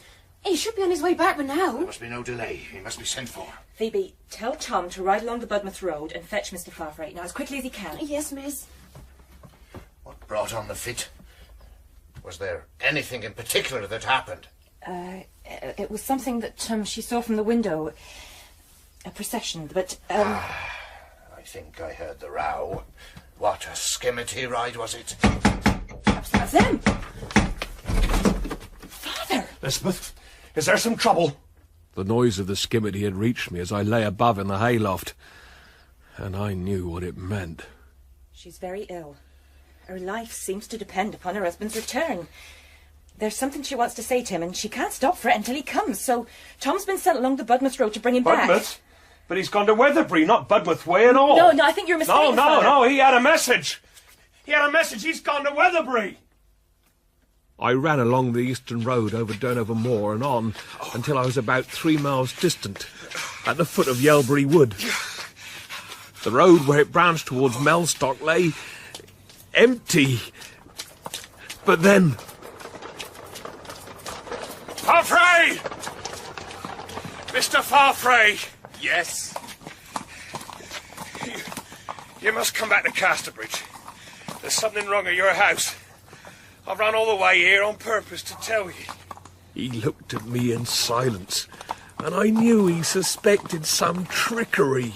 I have to go this way, to Mellstock. But the matter's more serious than your business at Mellstock. It's your wife. She's ill. I can tell you particulars as we go along. Yeah, go on then. No, turn back. Look, I know what you think, but it's not true, believe me. I've come for your own good. Yeah, your wife, she's in danger. My wife was in perfect health when I left her. I'm going to Mellstock. Now stand away. Oh, dear God. Farfrae, please, don't mistrust me.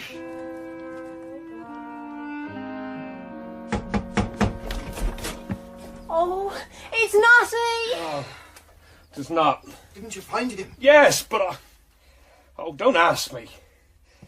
He can't be home for 2 hours. How is she? In great danger, Father. Poor woman. I fear they've killed her. I could do nothing more, and went back to my lodging. I had a dream of heaven on my way home, Elizabeth. That you and I could live together at last, and I could love you as if you were my own, and you could love me. Father? I'm here, Elizabeth.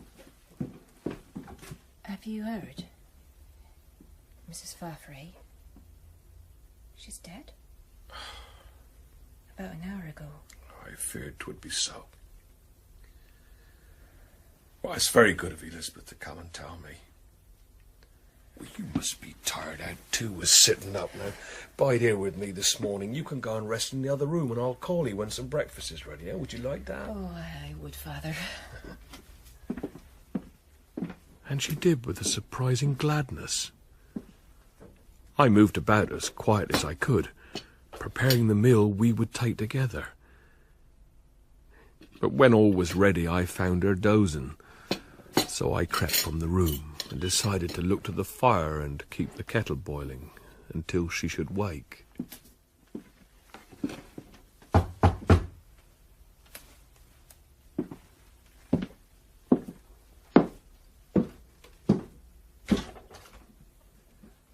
Good morning. Is it Mr. Henchard I'm talking to? My name is Henchard. Then I've called you at home. Can I have a few words with you? By all means.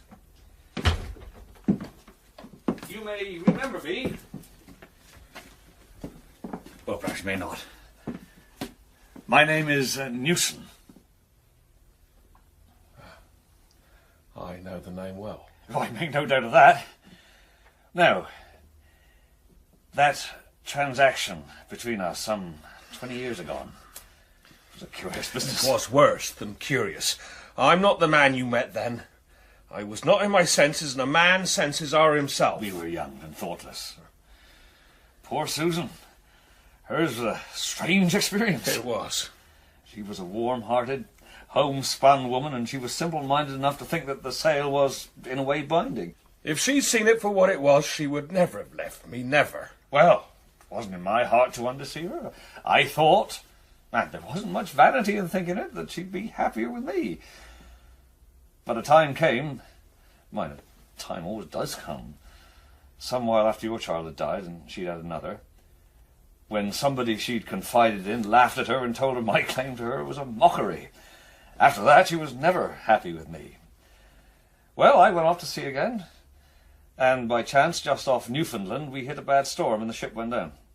It was reported the whole crew had drowned, but in fact, some of us had been lucky and managed to get ashore. So then I thought, well, if she thinks me dead, she'll go back to him, and the child will have a home.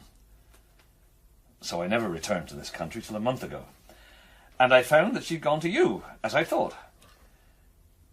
They told me in Falmouth Susan was dead.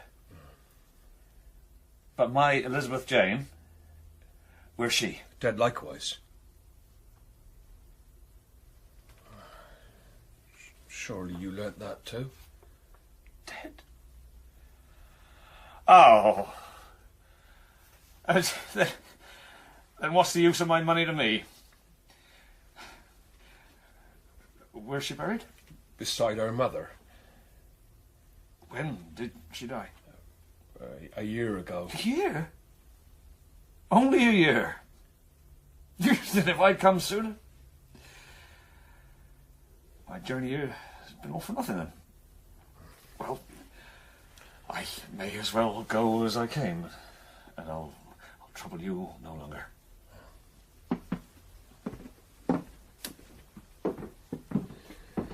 Oh, dear God.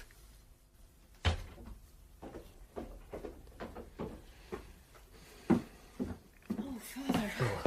I'd no sooner lain down than I fell asleep. I didn't mean to. I wonder I didn't dream about poor Mrs. Farfrae. Well, I'm glad you've been able to sleep. Come on, sit down. Sit down. It's all ready. Oh, what a treat! To sit down to a meal already prepared. It's very kind of you to get me this, with your own hands. I do it every day. How should I live but by my own hands? Are you very lonely living here, Father? If I am, it's my own fault. You're the only one who's been near me for weeks, and after this...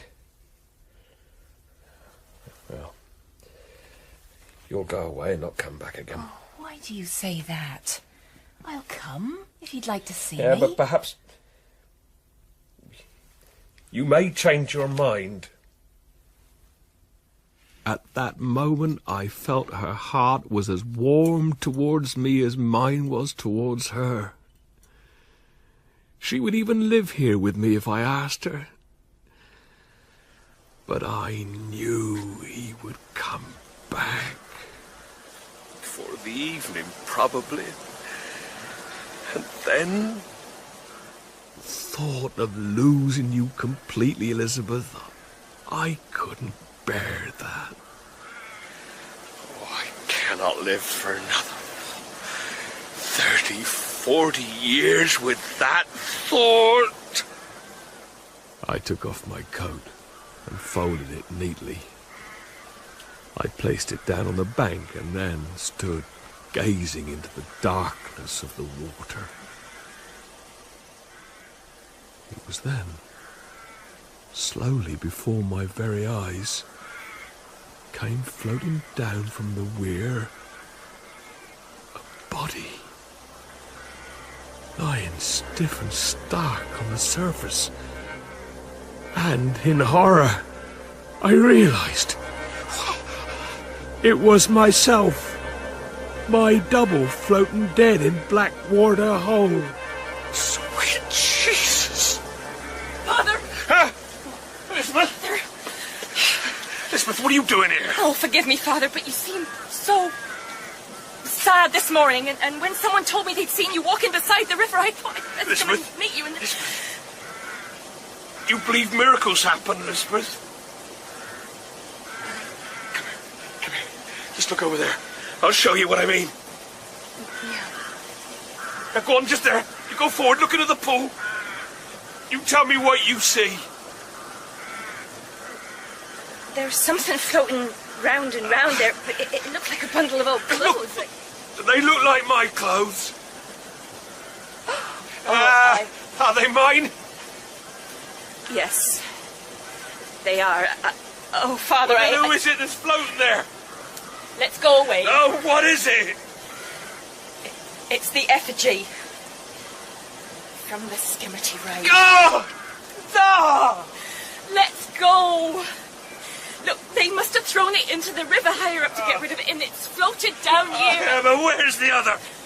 Why that one only? Why did that performance of this kill her and keep me alive? Father, Look. I don't like to leave you alone anymore.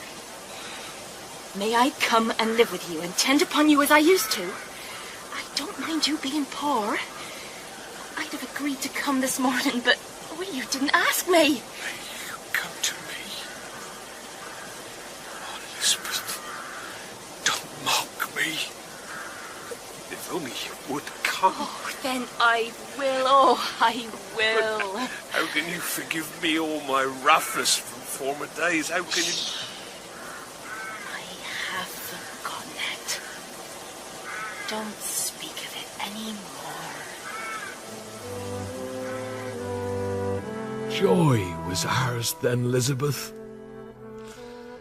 And so often as I prick myself deliberately with "he will come back," as often he did not. And I grew to believe he would never, ever appear.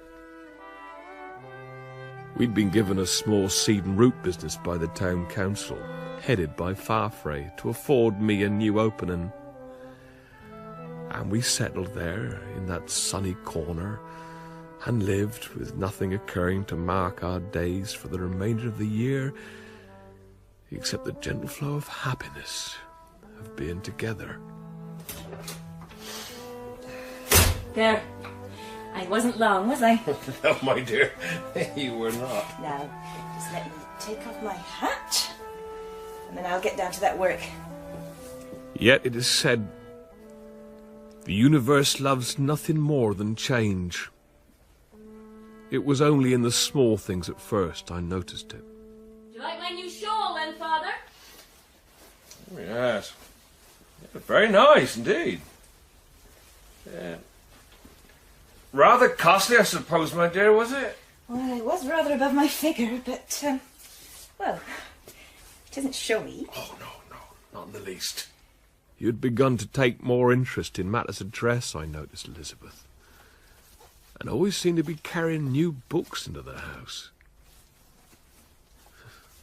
Was it intuition that made me hazard the question? Have you seen Mr. Farfrae today, Elizabeth? Yes. He gave me those books. So kind of him. Yes. Yes. And those long walks you took lately of an afternoon, more often than not along the Budmouth Road. Did that route have any particular significance for you, Elizabeth? Do you like walking this way, Miss Henchard? Is it not so? Oh, yes. I've chosen this road latterly. I have no great reason for it. But that may make a reason for others. I don't know that.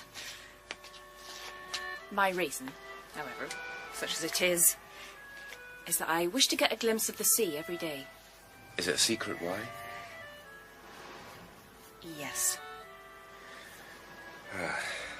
I doubt there'll be any good in secrets. A secret cast a deep shadow over my life, and well, you know what it was. I do. It was from the Budmouth Road with a telescope I watched you. Thank you for those new books, Mr. Farfrae, but I do wonder if I ought to accept so many. Aye, why not?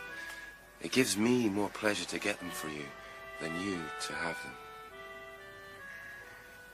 It cannot. I would lie concealed behind a rampart, one of the many that encircled the prehistoric fort called Maydun, about a quarter of a mile distant. And it was from that secret spot, one July day as I awaited your arrival, that I saw a figure come along the road from Budmouth and then stop. I applied the telescope to my eye and saw the face of Newson. Father, I've had a letter. Well, it's a strange one. Not signed. Someone's asked me to meet them, either on the Budmouth Road at noon today, or in the evening at Mr. Farfrae's. They say they came to see me some time ago, but a trick was played on them. What shall I do? Well, you must go. Go and meet him. Well, what have you got your bag for, Father? I'm going to leave Casterbridge, Elizabeth Jane. Leave Casterbridge? And leave me? Yes. This little shop can be managed by you alone as well as by us both. I don't care about shops and streets and folk. I'd rather get out into the country by myself, out of sight, and follow my own ways, and leave you to yours. Is it because of Mr. Farfrae? You've heard I'm seeing him, have you? Oh, but I didn't think you'd disapprove. Nay, I approve of anything you desire to do, Elizabeth. What matter if I didn't? No, I wish to go away. My presence might make things awkward in the future. But this very afternoon, Donald has asked me to marry him. And if you go, then you'll not be able to come to my wedding, and that's not as it ought to be. I don't want to see it.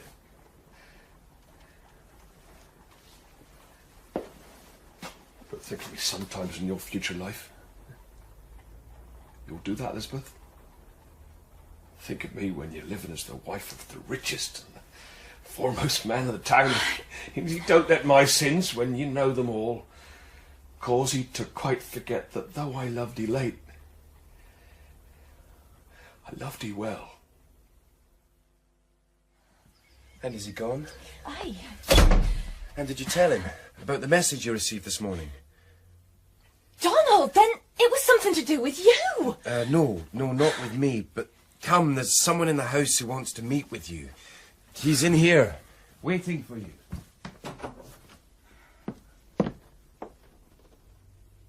Father! Well, not father, but... Aye. Father it is. My darling, come here. Oh! I carried my old hay knife in a basket over my shoulder and left, quietly, heading off towards the moor. 9 or 10 months ago, it must have been, I'd heard somewhere a man of the name of Henchard had been mayor here, and so I called at his house one morning. The old rascal, he said Elizabeth Jane had died years ago. But I had died. I passed the first milestone set into the bank halfway up a steep hill, but did not stop.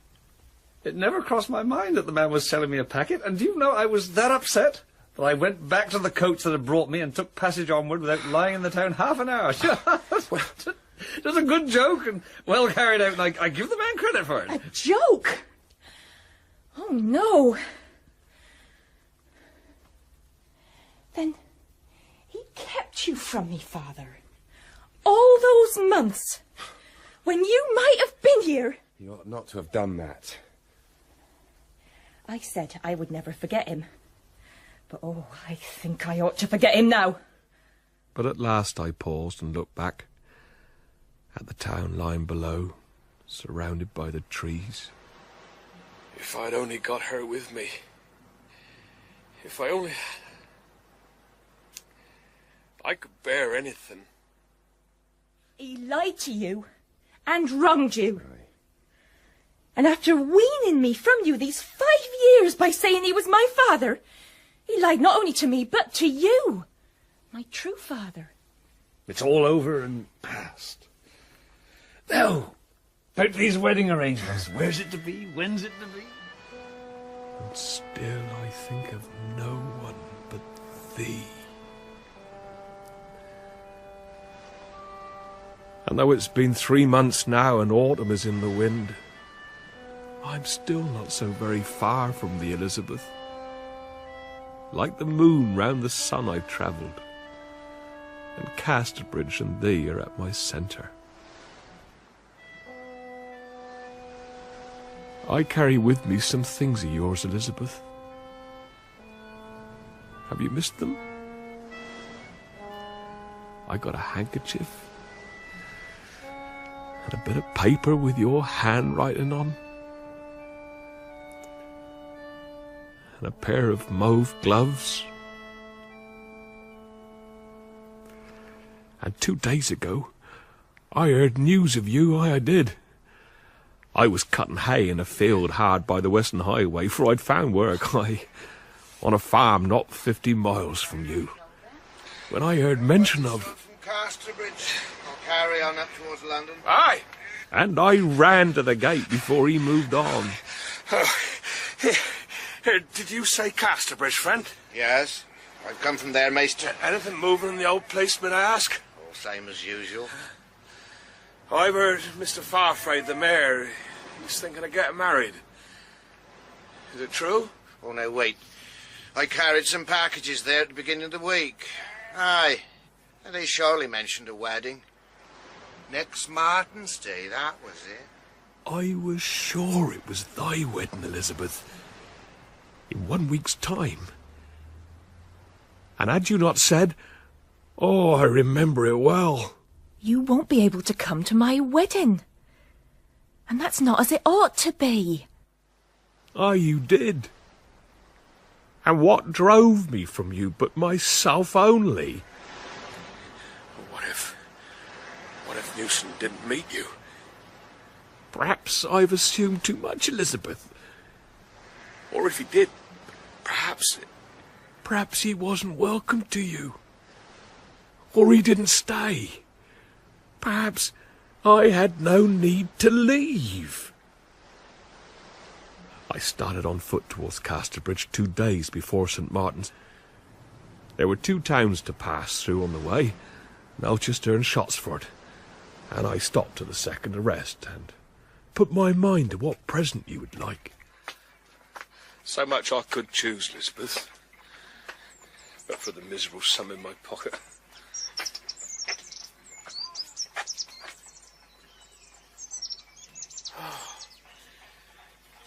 How much for that goldfinch there in the cage? 2 shillings. It's for a present. I'll put a bit of newspaper round it then. And the next day, I set out on the last stage.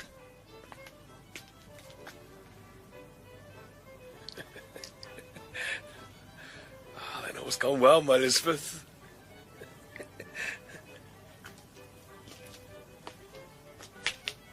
But I couldn't enter. Not by the front door. Travel-stained and footsore as I was. I'll go by the garden. The garden I knew so well. And from there to the kitchen at the back. But I don't think I'll bring you in just yet. You just bide your moment here. And I put the birdcage under a bush to make our meeting less awkward. Who's that? Oh. What's your business here? I beg your pardon. Are you the housekeeper? Huh? I wonder, would you kindly inform the mistress of the house that a humble old friend has come? Aye, I'll do that for you. But you just stop there a while. I'll try and catch her.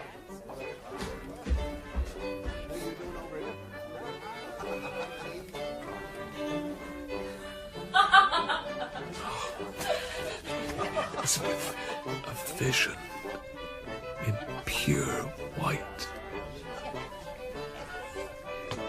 She appeared for a moment in the open doorway of the room opposite as she danced, her dress billowing silk white, heavenly, and her partner not far from her. Not the bridegroom, but her own father. I needed air. Oh! It's Mr. Henchard. Oh, Elizabeth. What'd you say? Well, Mr. Henchard. Oh, no. Don't he be so cold. I see you have your real father with you. Oh, but my maid, just save a little room for me. I could have loved you always. But how can I? When you deceived me so bitterly. You persuaded me my father was not my father, and kept me in that ignorance for years.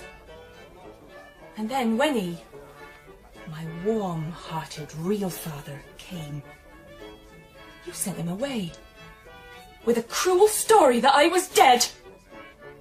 How can I love someone? Though I did love you truly once. But how can I now? Now I know what you did. Don't you distress yourself on my account. I wouldn't wish it. At such a time, too, as this.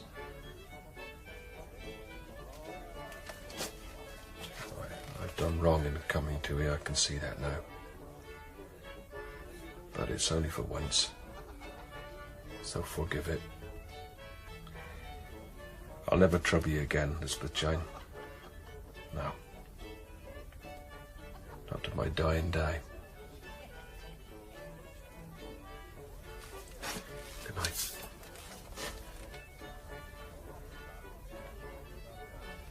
Goodbye.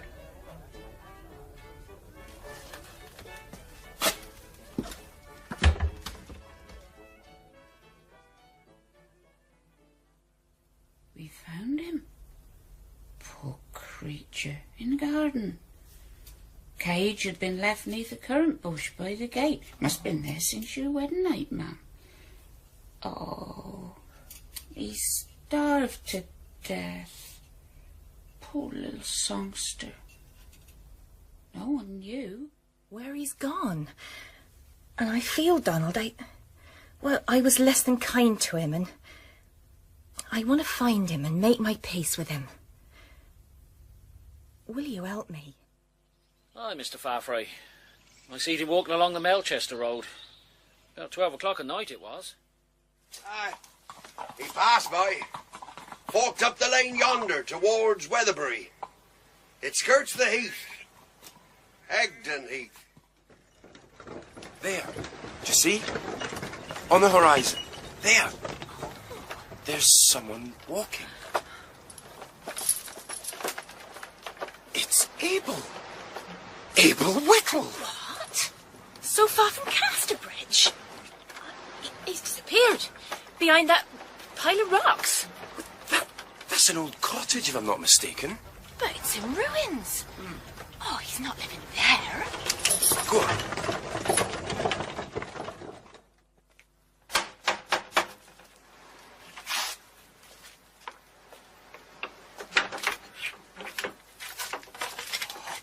Mr. Farfrae. Abel Whittle. What are you doing here? Well, sir, you see, he was kind like to Mother when she were here below. Though he was rough to me. Who are you talking of? Oh, sir. Mr. Henchard. He's just gone. About half an hour ago, by the sun. For I've no watch to my name. Not dead? Yes, ma'am. He's gone. I seed him go down street on the night of your worshipful's wedding to the lady at your side, and I thought he looked low and faltering. And I followed him over Gray's Bridge, and he turned and seed me and said, "You go back." But I followed, and he turned again and said, "Do you hear, sir? Go back." But I see that he was low, and I followed on still, and he never complained to me no more. We walked on like that all night, and in the blue of the morning, when 'twas hardly day, I looked ahead of me, and I seed that he was wambling and could hardly drag along. Well, by that time we got past here, but I'd seen this house was empty, and I got him to come back, and I took down the boards from the windows and helped him inside. And "What, Whittle?" he said. "And can ye really be such a poor, fond fool as to care for such a wretch as I?" Aye. But he didn't gain strength, for you see, ma'am, he couldn't eat. No appetite at all, and he got weaker and weaker, and today he died. He left a bit of paper. He pinned it to the head of his bed. Here, master. Michael Henchard's will. That Elizabeth Jane be not told of my death, or made to grieve on account of me.